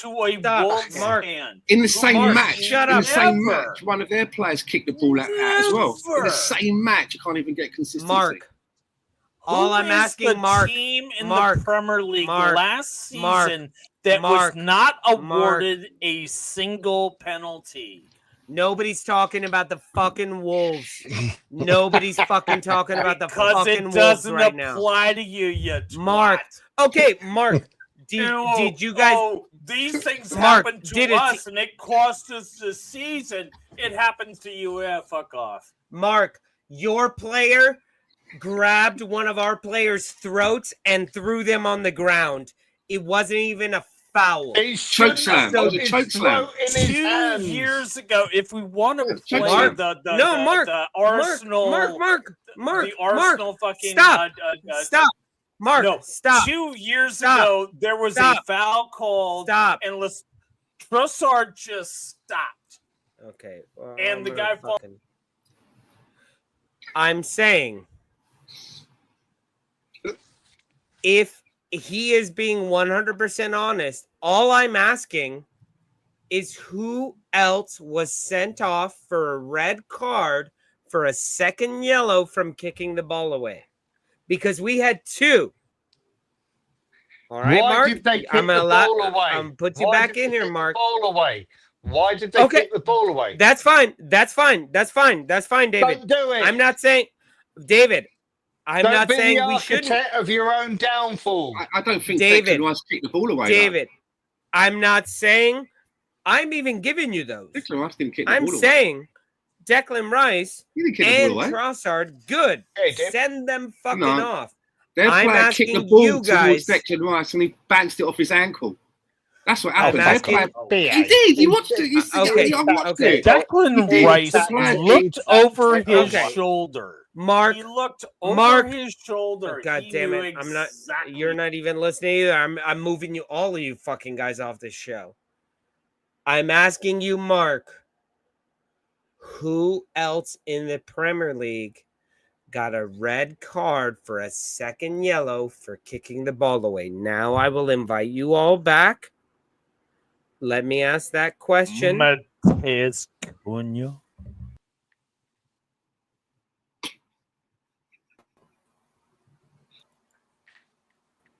Not for kicking. I'm tired Not of for this kicking the ball nonsense. away, Mark. Not for kicking the ball away, Mark. Mateus Cunha got sent off for something else completely. I'm asking you, who got sent off for kicking the ball away? Who? The Name same one. team that finished Name one. second the third season in a row. Name one, Mark. Tell me one team that got sent off for kicking the ball away. Name one. On the spot, can't do it. Give me a week, I will find somebody. That's all I'm saying, Mark. And we had two. One was against fucking Manchester City. The other was in the beginning of the season against Brighton in a tight match. All I'm saying is, fine. If you want to send people off for that, good. David, we'll bring up all the fucking lead shit if you want. It's all the conspiracy. No, yeah. Fucking. All I'm saying is, tell me who else got sent off for that, because you matter? can't. You lost. So we did, and I'm telling you, And that's the it. rules of the game are: if you kick the ball away, it's a yellow card. That's it. So what It are you just makes moaning me about? laugh. So, Do you know what it is? so It makes why me are laugh, Arsenal right? the only team who suffered from it? Why It are just makes Arsenal me. the I'll tell only you team why. who I'll tell you why. Because it makes me laugh honestly so think much, right? That we that rattled the you're teams. We only rattled the team league. that suffered. We rattled the league so much they had to get From pen to that. paper. They had to put pen to paper and go, "Oh, referees, 100%. Arsenal are not playing fairly. You must watch how they're playing." And you're, "Oh, Arsenal." I mean, really? Please, Really? please. Come please on. put Leeds Do me a back down to favour. the championship. I mean, I don't think I let's can just, take this what next is that? year. Is that where we are now?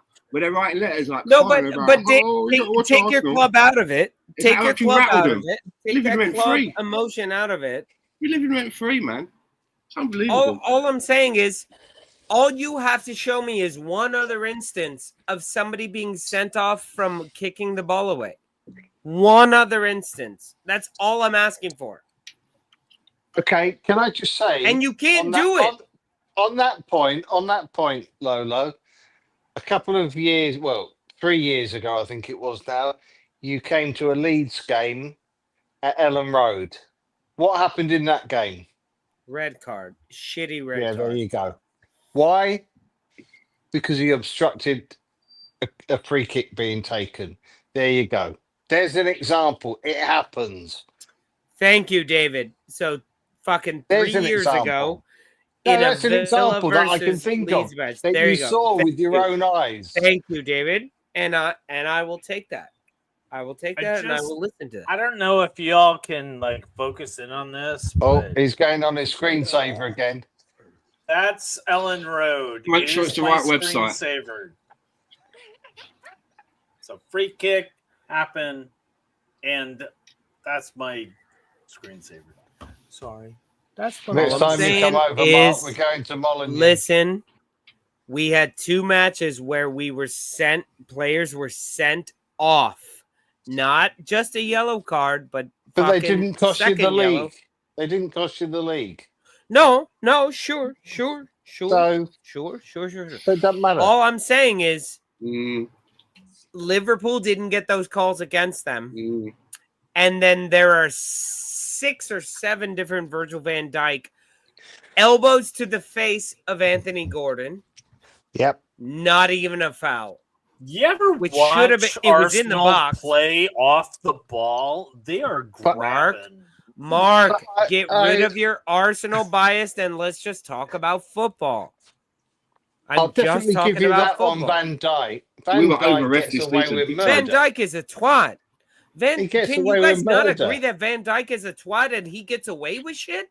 So what does that why tell am I you? having to argue this? So what does that tell you? God, You just answered your own question. center back gets away He's with very professional. shit. No, Mark, No. you're doing yourself an injustice by saying that every center back No. gets away with that. You're doing yourself an Some do. injustice. Some don't.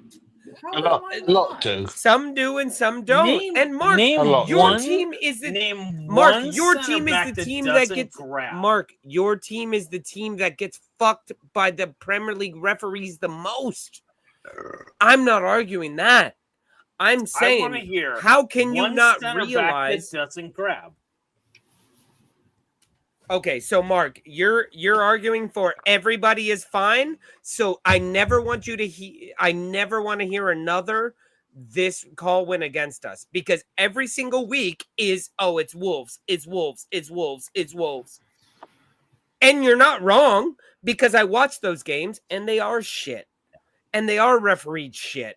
And you guys do get fucked on calls. But now, Well, fuck you. You're just crying about shit. No, I'm not crying Yeah, about that's shit. what I'm saying. Because That's what I'm saying, it Mark. becomes there is That's a what I'm pattern. saying, Mark. There is a pattern. That is what I'm saying. Last year, Arsenal was the least penalized team in the league. This year, so sad. You got a couple of red cards, and it was because Couple of your red players, cards that turn your a win players into were a loss. being dumb. We got overref. Just a fucking couple red cards. It's obvious that we were being over-ref, man. But, It's but to be obvious. honest, like we Anyone can went see from it. like Mark, one of the most I just don't understand how you are not on and our the side most with this. bullshit You shouldn't be calls cheating so to much, Stan. this Then year, Shouldn't where be we cheating so did much, not Stan. get a single Mark, penalty kick. because you didn't deserve it. Because your team I is shit. get it that there's banter, right? But on a subject like Guess this, what? right? There's On a subject 5 like this, teams that are look, we're worse basically than talking us. about refereeing, right? And PGMOL. I'm look at it this way. There's a bigger picture here, right? It's like there's a word that you're not supposed to use. And I live in a world where I've seen corrupt judges, corrupt doctors, corrupt lawyers, corrupt politicians. I've seen corrupt referees in other countries. The geezer that was running football, Seb Blatter, was corrupt, wasn't he? That's why he got booted out, allegedly. So why are you telling me that there can't be any corruption in the British refereeing game? I'm not saying that there is, but I'm saying that the odds that there is. I mean, you got corrupt bishops. There's corruption everywhere. There's corruption everywhere. There was Exactly. not corruption, but bias. Okay, I'll use that word. Prejudice. And I'll say Prejudice, allegedly, but yeah. it's everywhere. You know? So it does happen. Yeah, and that's what I'm saying. I'm not saying that it's. And I honestly, I'm not saying that it's. Look, when I first came on to this pod, when he said ask me about the league, I wasn't bitching about Arsenal. What did I say? I think a better team won. Yeah. Yeah. But when it comes to, me this too. last season, when I found out about that letter, I thought to myself, we're stuff now. When I started seeing some of the decisions, I'm like, they're over-reffing us. And to me, it's not a conspiracy theory. It's a fact that happened. And I'm just like, we were never going to win this league. We had bad injuries. Our manager made some bad in-game management as well. But we also had this thing on our back where the referees in the back of their minds were making sure that we weren't given a fucking inch. No, but the Not an trouble inch. is, And that doesn't help. the trouble is, Stan, and I never really thought this before this until this season when it was brought to my attention. So I paid a little bit more attention to Arsenal fans and how they react. And oh my God, Arsenal fans come over as Entitled. I wouldn't say entitled. To me, some of them do, but go on. But the most sour moaning about. It's always somebody else. It's always that. It's always this. Yeah. Like earlier when you Yep. came on and you said we got beaten by the best side. That was it. That's magnanimous. That's being humble. That's being correct. But I've listened to so much, and I'm like, oh my Well, god, they do. yeah. They just fucking go on, and it's We have- like, no, you've not won, and you haven't You're won correct. for years because you keep on joking. You're 100% correct, You know? David. You can, You are you correct. can, you Our can fans blame, are some of the you worst. can blame the officials. It's the same as Leeds fans going on about certain things, conspiracy theories. Oh, the league's got it in for us. Oh, just stop going on about Listen, it, right, would you? Dave, Yeah. I've watched a lot of Arsenal podcasts. I'm not going to name any names, and I'm involved in one myself, right? Arsenal Fan Circle. I named that one. But I've watched a lot of different content, and there are some podcasts out there, and I've watched them more than once, and I've come away thinking to myself, you only want to talk about the bad things, and you're looking for everything that you can find that is bad. You don't seem to me, watching you guys, you don't seem to be getting any enjoyment out of this at all. Nah. So Stop watching football. So Yeah. life's too short. Why are you Life's too watching short. football? Do you know what I mean? Life is go play darts or fish. And I know that some of these, I'm not going to name their names, and I know some of these supporters on these channels have been maybe supporting as long as I have, but I don't see them taking any enjoyment. No enjoyment. I would like to know, like, he's like pretty much like the premier Arsenal podcast guy. He's dark skinned. He's got the gap tooth. Yeah. Who is he? Robbie. That's it, Robbie. I gotta say, he is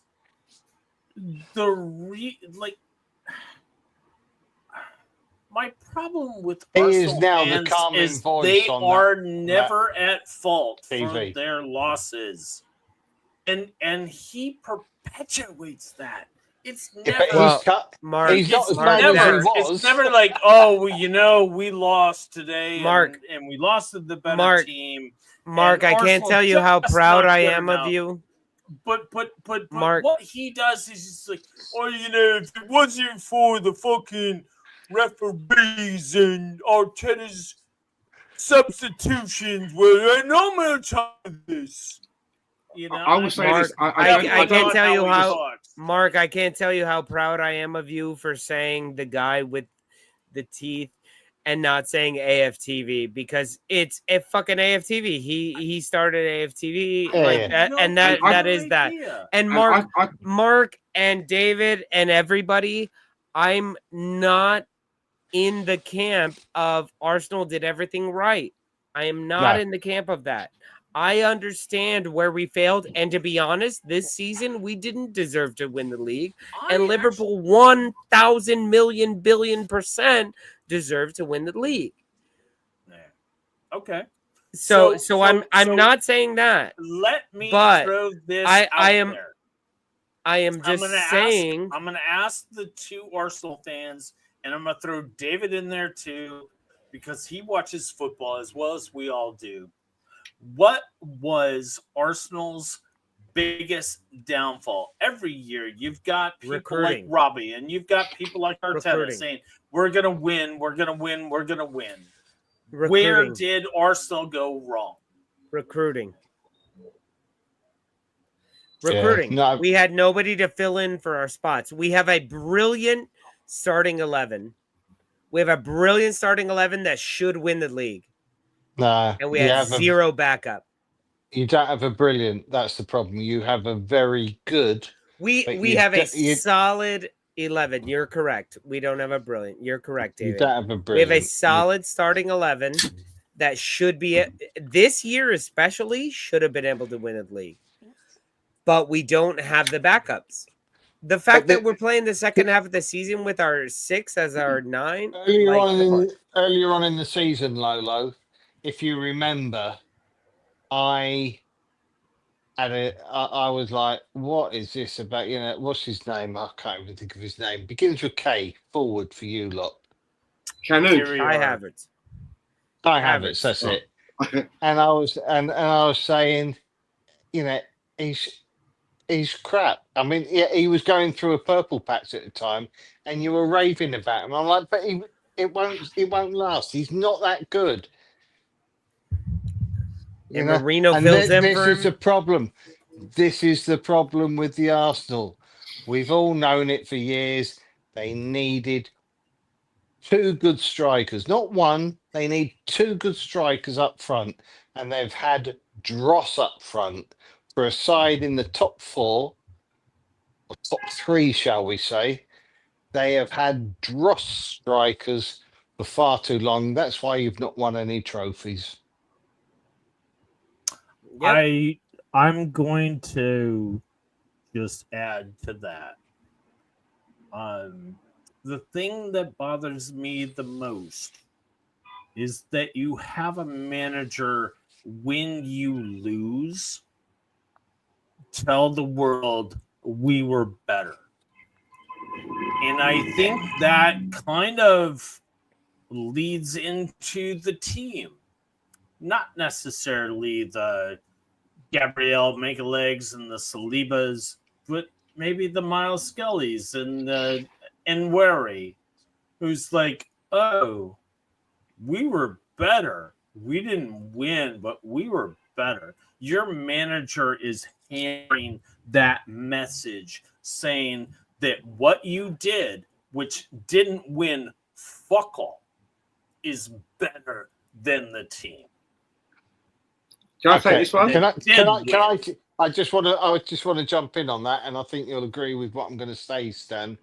Is that I think what you're saying about the manager not being humble enough to basically own up to their own deficiencies and perhaps his own deficiencies. But when it comes to Lewis Skelly, that guy will benefit from when either they win a trophy and they go on and go up a level, or a different manager comes in who is a winner and they win trophies. I don't think Lewis Skelly is not of that mindset. That lad is a real winner. He will go on to very big things. But you have a manager, that comes in and says, we didn't win, but we were better. Yeah, that just tells me that player so Mark, he's not humble. He's not humble. You were told that you were better than the team that won. Can I answer that? Go on, Stan. For me, it's kind of like when you come out and you say something like that, and what you said at the end of the Paris Saint-Germain game, he said, like, he said that he thought that we were the better team. Yeah. And he knows that because he went and spoke to the people from the Paris Saint-Germain bench told him that. When I hear something like that, I think to myself, even if that was true, why are you giving the media headlines? That's just naive. What you're doing there by saying something like that, that's the headline that people are going to go, and that's the ridicule that you're now going to bring. And a shrewder manager would know that. And not only did that happen, when he was asked in his next press conference, and they brought it up again, instead of like learning from it and going around it, he doubled down. And I just thought to myself, I agree. I don't think it's naive. What I'm saying is, I'm not one of these. I'm not in some cult with Arteta. I call it out as I see it. And yeah, it was a big ricket and a terrible mistake. And he brought some really bad headlines on himself. If he wants to go and say that in a changing room to his team and say, "Listen, lads, I've got to say, lads, I know we've done bad, but I honestly, just in the changing room, I think that we were the better team." And he would say that to the team. I can get that. But to go out and say that on the camera, I think it just made himself look like a bit of an idiot. Yeah. I think it wasn't naive. Do you not think that there's also... It wasn't naive. He's just somebody who cannot accept defeat. Now, to me, it was his problem. To me, if I was a player on that team, hearing that we were the better team means we failed as a team. Means that we were set up better, we had the more opportunities, and we as a team failed. So the manager saying we were right there, we were there, we should have won that game. is a dig on the players of being like, we should have won that game. Mhm. There's no But why reason can't we he should- say we that should to have them lost. behind closed doors and explain it like that? No. behind He closed probably doors, does. rather He than probably giving does. the media that headline, right? Do you know what I mean? You're We were right. better. You're You right. know what I mean? He's wrong to do that. He's wrong to do that. He's You're right. wrong to do that for the following reason.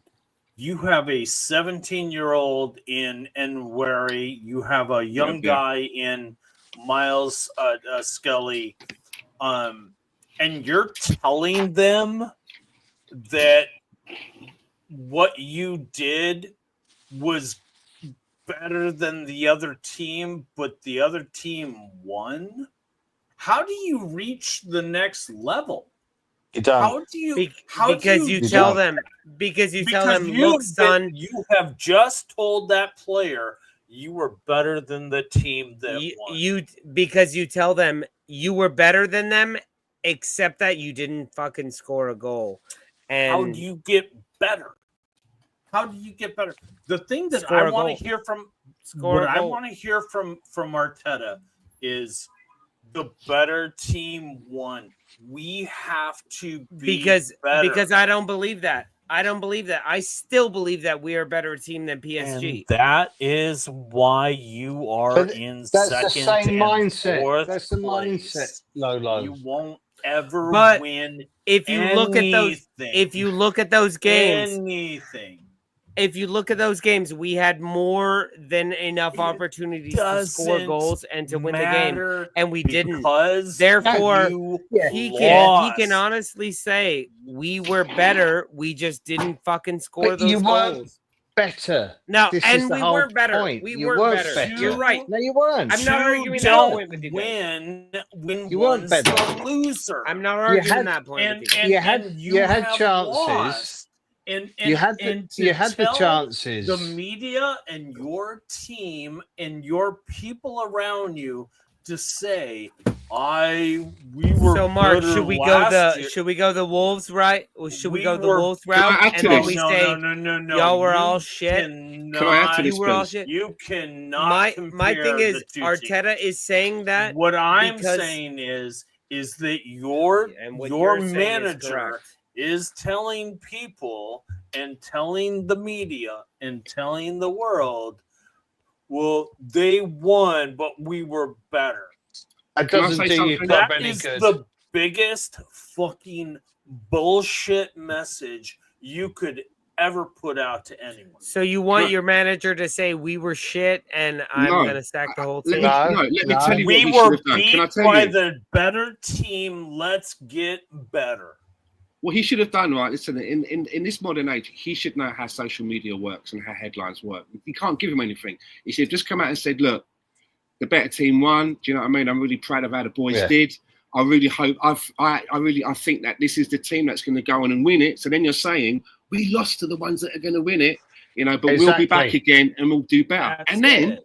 And then That's you go the behind message. closed doors. And if behind closed doors you want to say to the team, you know what, lads, I think we should have won that. We were the better team, you know, for that. I really believed in it. If you want to do that, fine. But by what he's done, I understand what you're saying, Lolo. But when you give them the headline, they're not going to dissect it in the way that you just have. They're just going to take that headline and go, what an idiot. Look what he's saying. What an arrogant prick. Exactly. And you've got to be, in this modern age, you've got to be a manager that can see that shit coming. But the thing is as well, I hear you stand up. Because his number one job. Semi-finals. Can I just finish? His number one Let's hear job from as a David, please. One of his my last bit is one of his key things as a manager is to also make sure that he doesn't make him or the club look like a laughing stock. That's important, and he's done that in that moment. Right. Sorry, David. Yeah. David No. next. Right. So your final was in was the Madrid games. That was your final this year. Yeah. Yeah. And played really well. Beat them soundly. Yeah. Agreed. Loved it.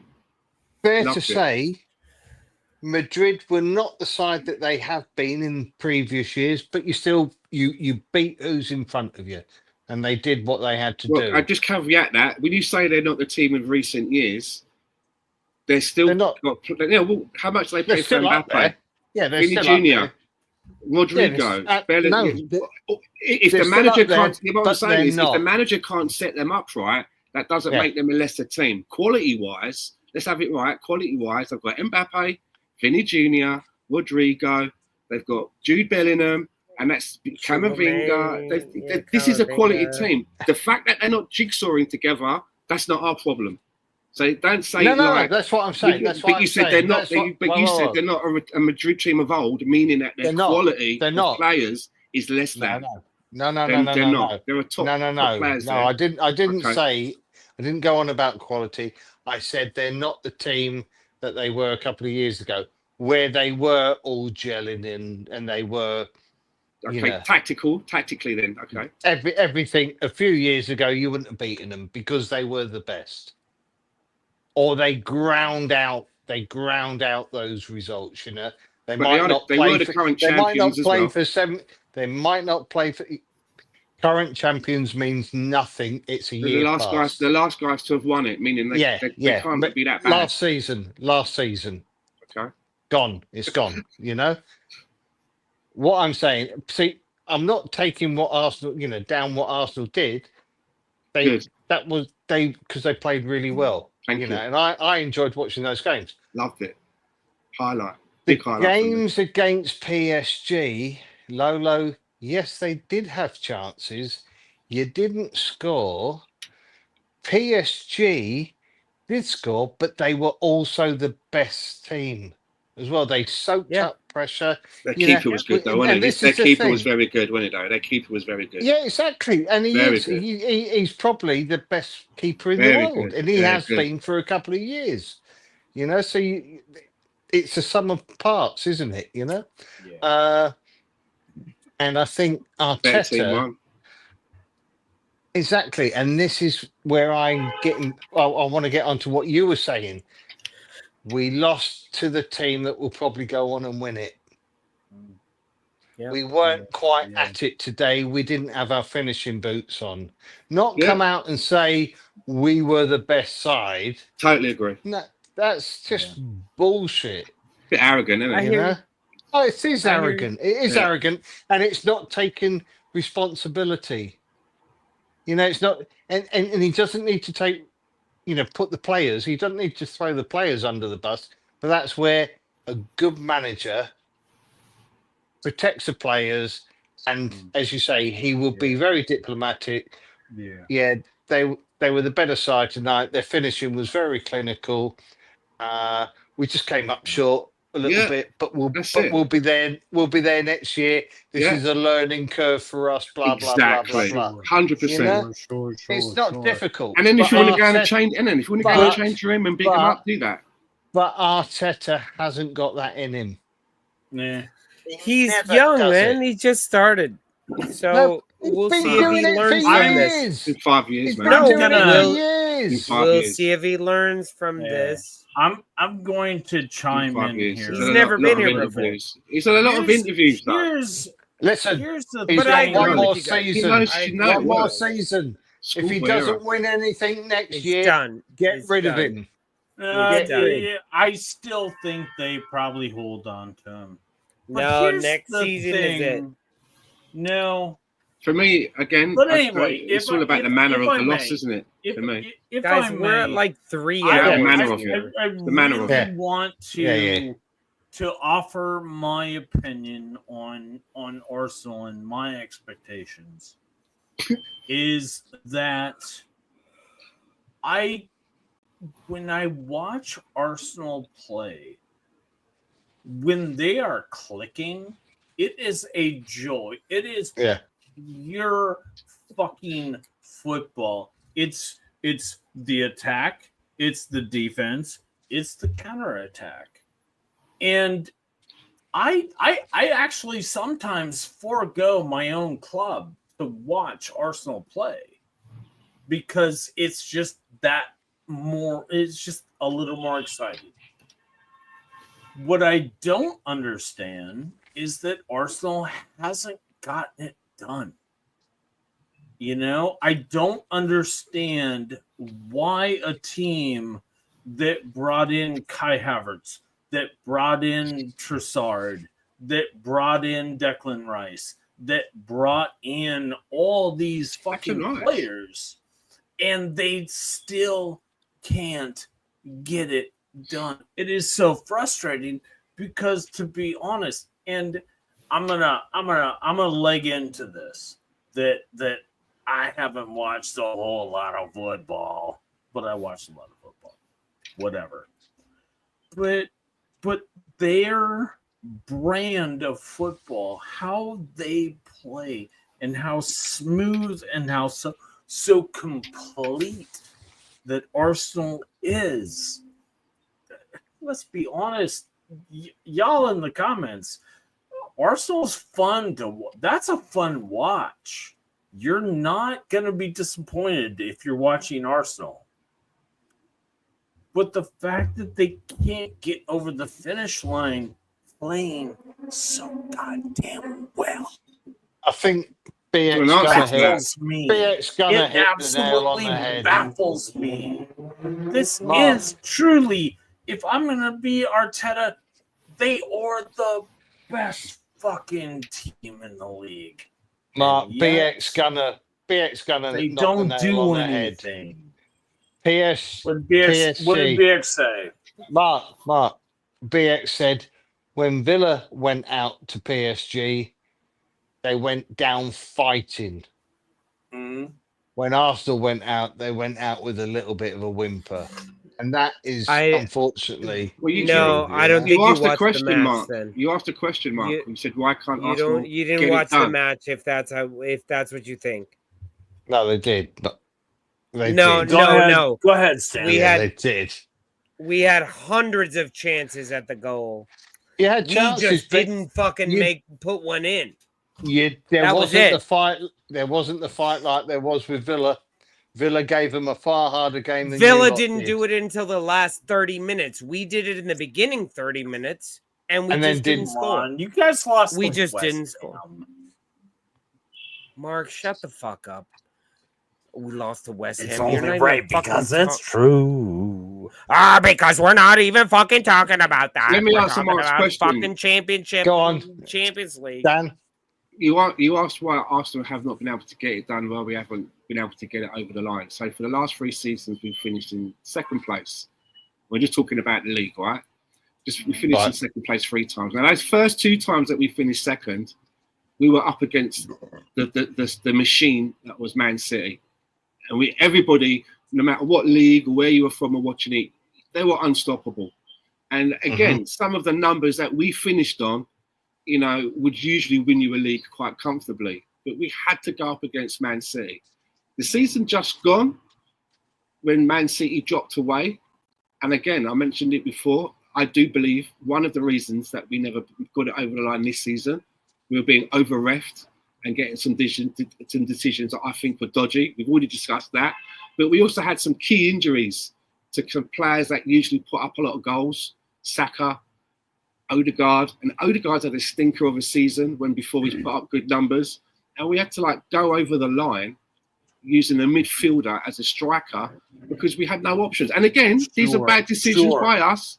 And I'm saying, we could have gone into the January window and do something, but we didn't.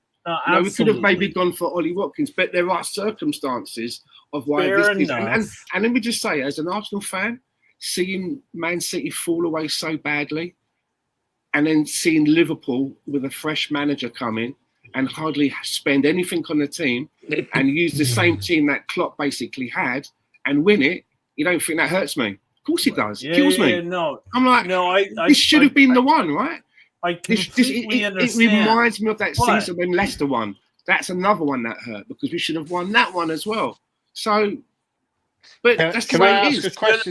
Coulda, woulda, but hold on, David. I just want to put into this. But it's just look, the injury card. Yes, this year you got hit hard by the injury card, but unfortunately for you Arsenal fans, you guys have been playing that for the last 3 years. Last year it was because somebody got injured. No. City. We just agreed that the last 2 seasons before that, City were the monsters. Before that, somebody got injured. And you know what?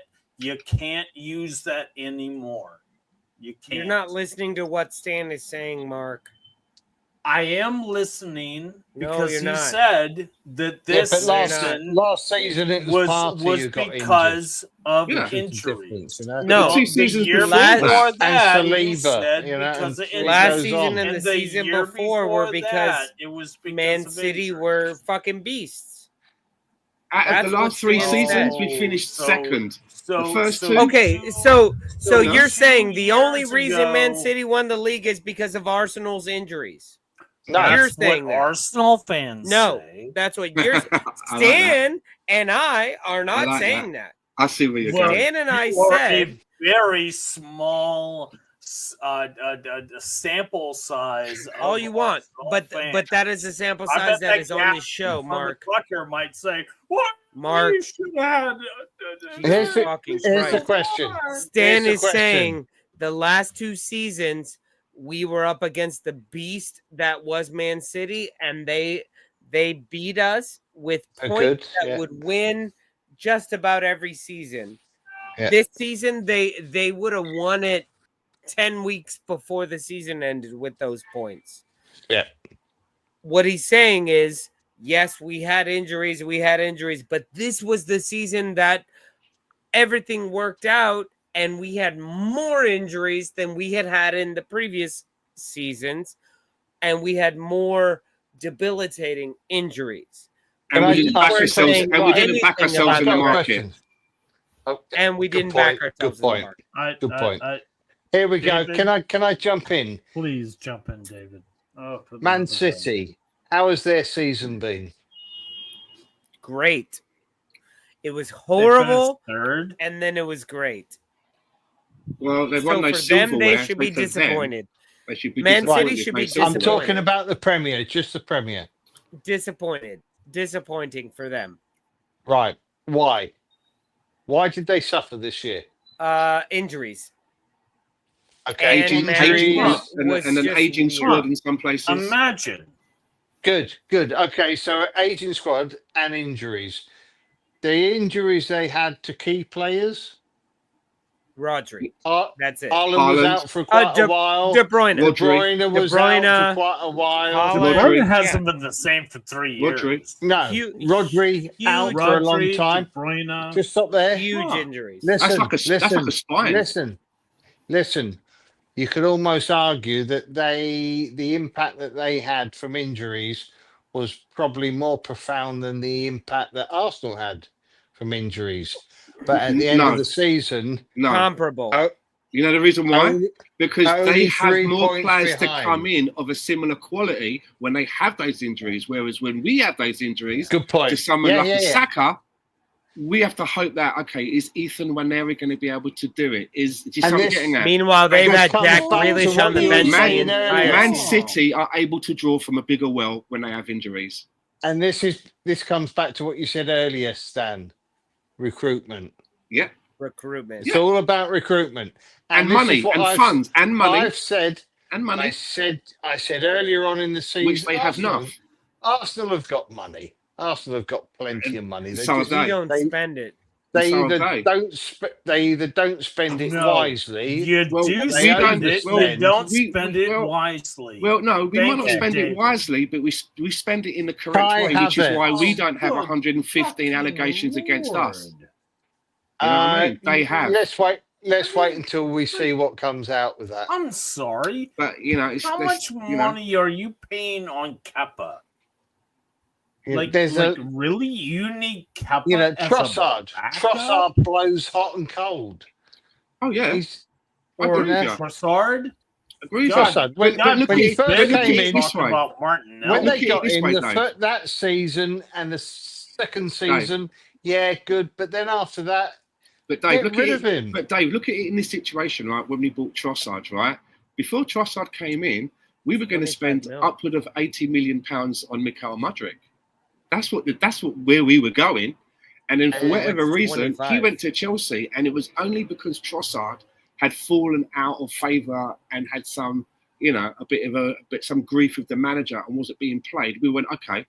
And I remember saying it on Arsenal Fan Circle before it came up when we were talking about potential players. I said, I'd look at Trossard, not as maybe as a starter, but he's quite handy. And especially after that hat-trick, right? He scored at Liverpool.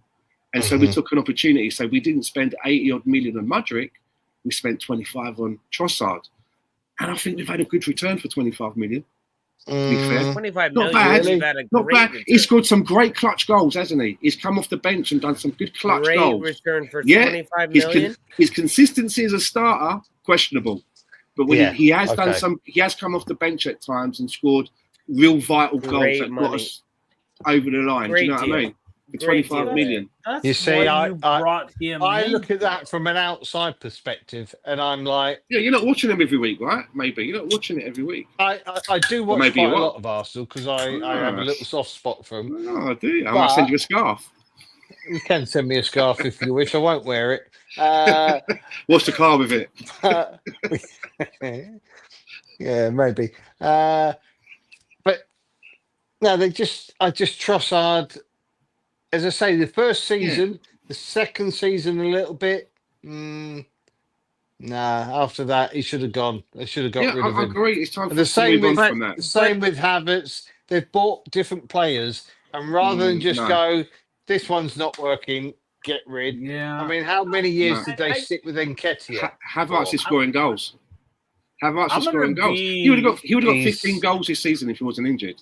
He's scoring I'm goals. gonna be He's scoring. Havertz is he's scoring goals. Shocking. He's David, shocking. David, listen. When I found out that we were buying Havertz, How I many was does he fuming. miss? Listen, I was How many fuming. does he miss? I was fuming. I didn't want him. When I found out, I was fuming. I'm not another one from Chelsea. I'm sick. I was fuming. But I have to be honest with you, right? He is scoring goals. And yes, How many does he miss? Enough as well. But he is scoring goals. So what I'm hoping is someone else is going to come in and complement that. If he can get 15 to 20 goals a season and other goals are coming in and he doesn't Who get do you want injured. this year? Who do you want?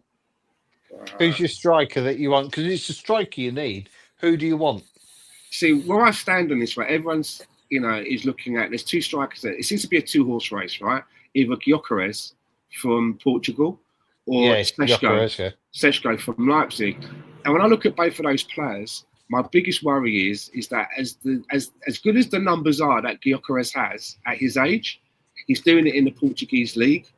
Yeah. And I'm no football analyst, but I've started to watch some of the clips and that. He likes to come in a lot from the left where he's got bags of space.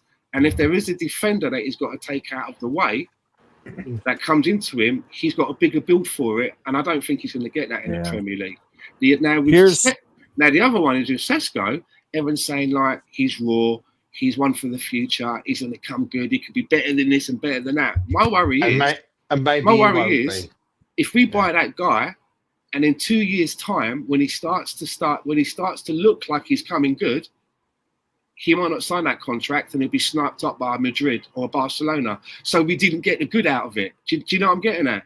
We put that investment in, and just as he comes good, he decides his head's turned. So looking at it like that, if I was going to get a player to bring into Arsenal, I'd go for Ollie Watkins.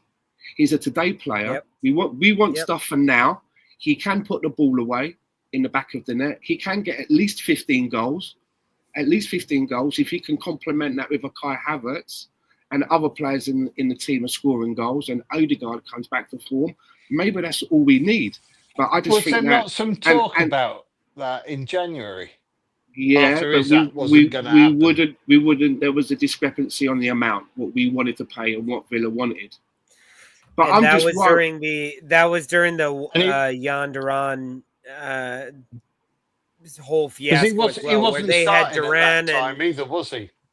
He wasn't starting. He was fine. He was, but Jan Duran, they had Duran. That's right. Who was banging in goals, and then he went to and Saudi. He fucked off. So immediately, like he went to Saudi the moment we put that bid in for Watkins. So it was like they're not going to get rid of Watkins and Duran. Duran. Now in the summer, they might get rid of Watkins.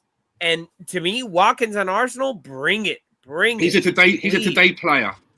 He might not be there in this season. This And Mikel is what Arteta I'm needs to saying. realize that Watkins and Havertz in your side. Season, Watkins should score more. Because what's going to happen is he's more suited. If we bring in Sesko, right, he ain't going to start. We're fucking 20 he is too slow for Spain right now. We are death by 1,000 passes. We pass and pass and pass, and we control and we control and we control. Said it for years. Throw balls the horseshoe of despair. Nobody can fucking score. Yeah, we were like, as soon as David Villa left Spain, as soon as David Villa left Spain, he retired, Spain was like, we're really good at passing the ball, but there's zero people. And then they got Alvaro Morata La Patata, who you're like, he's the best striker in Spain because Spain has zero strikers. I predict that football will change over the next couple of years. Okay, we go through football. Goes through. It'll be played by AI styles. Hold on, David. David, 1 second. 1 second, David. Start that over. Go ahead. Right. I think that football will change. The overriding style will change in the next 2 to 5 years, and the reason I'm saying that is because football goes through cycles of tactics. So right back in many years ago, it was the Charlie Hughes long ball percentage football, blah blah blah. Okay, we've gone through the Pep Guardiola tiki-taka football, which has been prevalent. Every team wants to play it, then they're all playing from the back and everything. And I think what you'll find is that like PSG played this year and are playing and have won the European Cup. They did it fantastically in the final. It is a mixture of tiki-taka, but at super speed and on the break. And I think that's where football's going to evolve a little bit. I think that will help the Premier, because the Premier, I'm not being funny, it's become a little bit boring. Sometimes I watch the games and it's a little bit boring because it's all down to the low block and it's passing, and it just becomes tedious. I think that's where Forest have done well. They've stoked up and then they've hit teams on the break, you know? So can I ask you, David, when you're saying football is going to change, are you saying that style? It's not going to be based on one team or anybody. It's going to be younger kids coming in wanting to play quicker football, more instantaneous. So a lot more. So you're calling it a mixture of long ball with tiki-taka. So are you talking one touch long ball? Right. It's almost a little.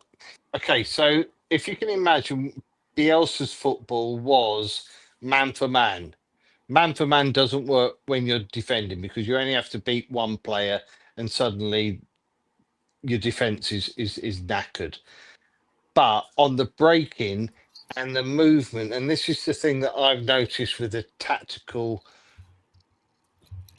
passages of play, and this is where we didn't do it many years ago, but I can see how things have evolved in that players know that if I got the ball as a centre half and I knock it out to the left, then I move forward. He will pass the ball there because he knows I'm going to be there.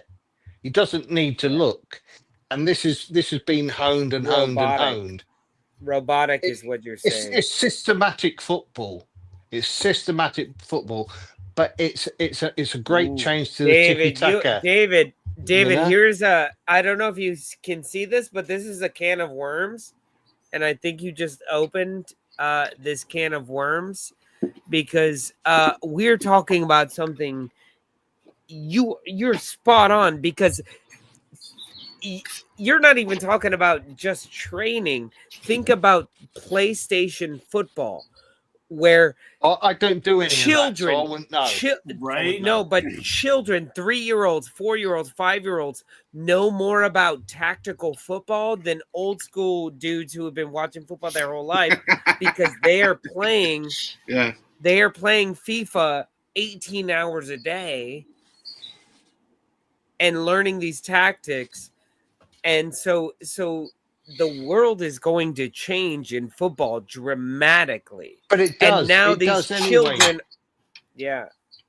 It does anyway, Lolo, because back in the day when I was a kid, and this is how teams used to line up. So I'm talking of like many, many, many years ago. They used to line up 2, 3, 2, 3, 5. So 2 at the back, 3 in the middle, and 5 up front. And then it changed to 4-4-2. And that was because of the let me think, was it the Hungarian or the Portuguese influence on football? And then you had total football with the Dutch in the 70s. And when they used to close down. It was if you look back at it now, it looks like kindergarten football, the way they used to close down. They never won anything. It was the football that set the tone at the time. Then we got into percentage football and long balls, and playing off flick-ons and all this sort of thing. And then we've moved on again, and you've had, let's say, football evolves. It goes through different styles. Then you had the Cruyff football, which he had earlier on. He brought it to Barcelona. So that started a different style of football again. And then you've had the tiki-taka type of football. And now you can see within Enrique, it's changed again, the football, or it's changing. It's beginning to evolve yet again. I mean, we've only been playing out the back for what? 2 seasons, really? Yeah. Yeah. Well, and that's rule changes and everything. But it depends. It molds. Like the 3, rules 4 seasons. and the tactics change. And I think football's going to change. I think it will change for the better. I'm hoping it will. BX says he's been playing for 20 Sorry, years. Lolo. I'm gonna jump in here because don't know a lot about football. Talking about keepers. Shut up. But what does it mean when I read or hear about the sweeper keeper? What does that mean? The sweeper keeper? The sweeper keeper. Okay, so basically what... I don't know. Yeah, the sweeper keeper is Onana. I'm not going to say playing in the Premier because he got caught. No, but Onana could be a good example. Keeper. Basically, when the ball goes over the defense, you are good enough to play the ball about with your feet, and you pick up the ball. You become another defender, so you can come out of your box. David Raya is a sweeper You're keeper. confident enough to do it. Sorry. Yeah, David Raya does it. If you look at this, when you look at their play, you'll see that he's not just standing in between his goalposts waiting for it to happen. He's outside of the penalty box and is probably the last man. And it's up to him that if something goes wrong, he's got to be able to use his feet as well, almost like a defender. So he's playing 2 roles, whereas before, goalkeepers just stood in between the sticks, didn't they? And waited for it to come to them. They waited for the game to come to them. Stan. You're spot on, because what keepers do, and sometimes they get caught out. Oh yeah, not often, but they do get caught out sometimes.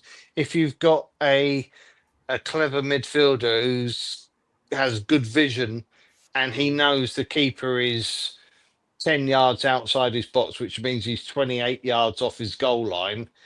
If I can get the ball quick enough, I'm going to knock a ball long and try and go for a goal, from the halfway line or whatever. It's high risk, high reward, and it's no different than playing it out from the back. The amount of times sometimes when I see Arsenal, everyone plays it out from the back.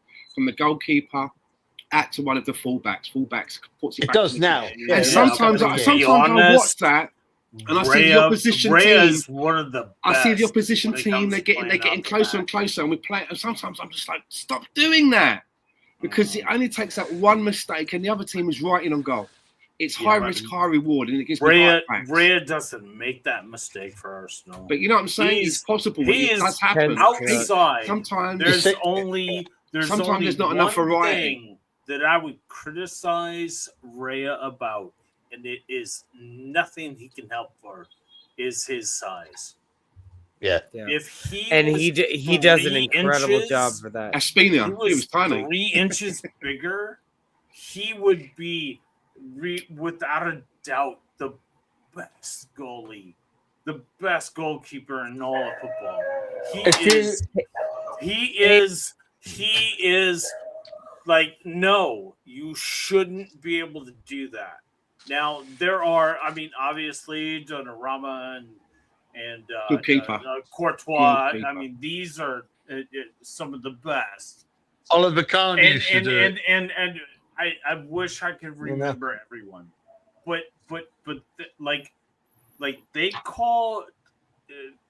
Correct me if I'm wrong, but they call Messier. Yeah. There you go. They call Messier the flea, right? Melier. Right? Messier. Messier is not. I think it was a hockey player. I'm sorry. Melier. Messi. What are you talking about? Melier from Messi? Oh, no, Messi. Call Messi the flea? Yes, but you said Messier, so I thought you were talking about Melier. I'm sorry. Y'all know what I mean. El bicho. Y'all know what I mean. But Messi is referred to as the flea. I refer David Raya as the flea. He has no business saving the goals that he does. And unfortunately, there was just somebody else that was like a little bit better.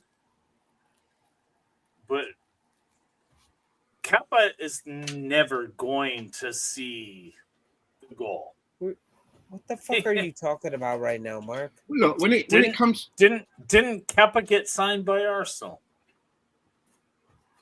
When it comes to goalkeepers, just like central defenders, the reason that I said earlier that I think that Gabriel Jesus is a better central defender than Van Dijk, it's because for me the biggest commodity in football. Hang on, Gabriel Jesus is not a defender. Sorry, Gabriel Megalegs.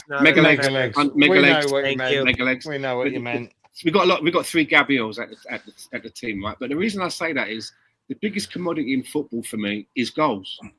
And for the last 5 years, he scored the most goals from his position. So that for me gives him an edge.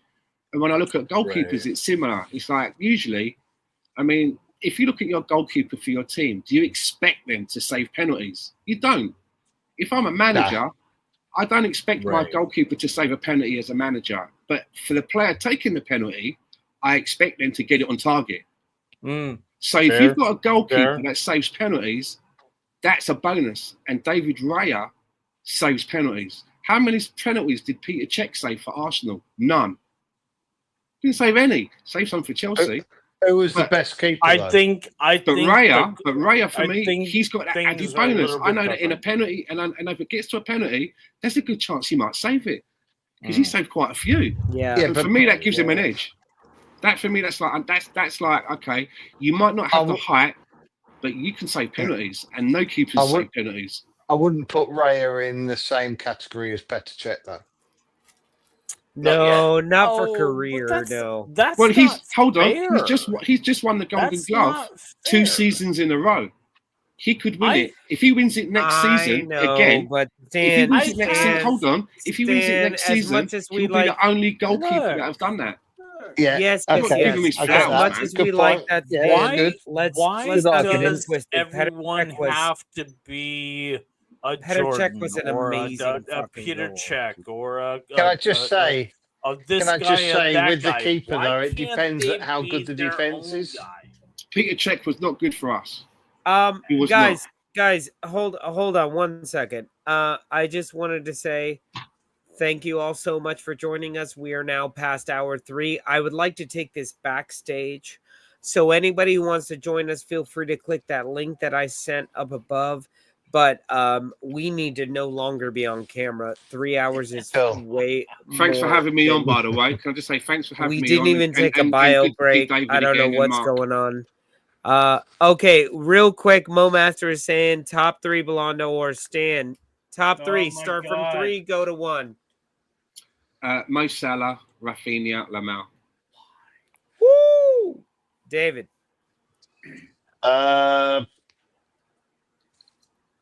Rafinha, Lamau, Dembele. Whoa. All right, Mark. Dembele, but I would not be really surprised if a Hurricane won it, because there is so much like, oh, I don't know who I'm gonna vote for. Seriously. I mean, You are like insane. Mark Mark, I put said, a Who would you dollar on vote it. for? Who Like would you I vote Put a for? dollar on it. who Mark. would Who would I you vote vote for? Yeah, you got to put one vote down. Who are you voting for? Dembele. Okay. Absolutely. I think Rafinha. We don't have time for you to explain all this. We're moving on and we're closing the show. So I'm gonna give you mine, number 3, and it's kind of gross. I feel like he doesn't even Jorts. deserve to be in the list, and I feel like it should be Mo Salah, but I'm gonna put number 3 Dembele, and I'm gonna put 2 Rafinha, and I'm gonna put number 1 Lamine Yamal. The only thing I have against him is that he's 17. Love you guys. Thank you so much for joining us for fucking 3 hours. You are all insane animals. Please. I love you all so much. And this is potentially the last show Shut of up. the season. No. Of the season. No. Season. No. Then No. you do the show next You week. shut 'cause up I your can't do dirty it. mouth. No. Then I don't want to hear that you can't No. do it, you little fucking rat Stop bastard. talking. This is where we Stop got to go talking. backstage. Love you guys. Stop Bye. talking. End stream. No. End stream. Mark.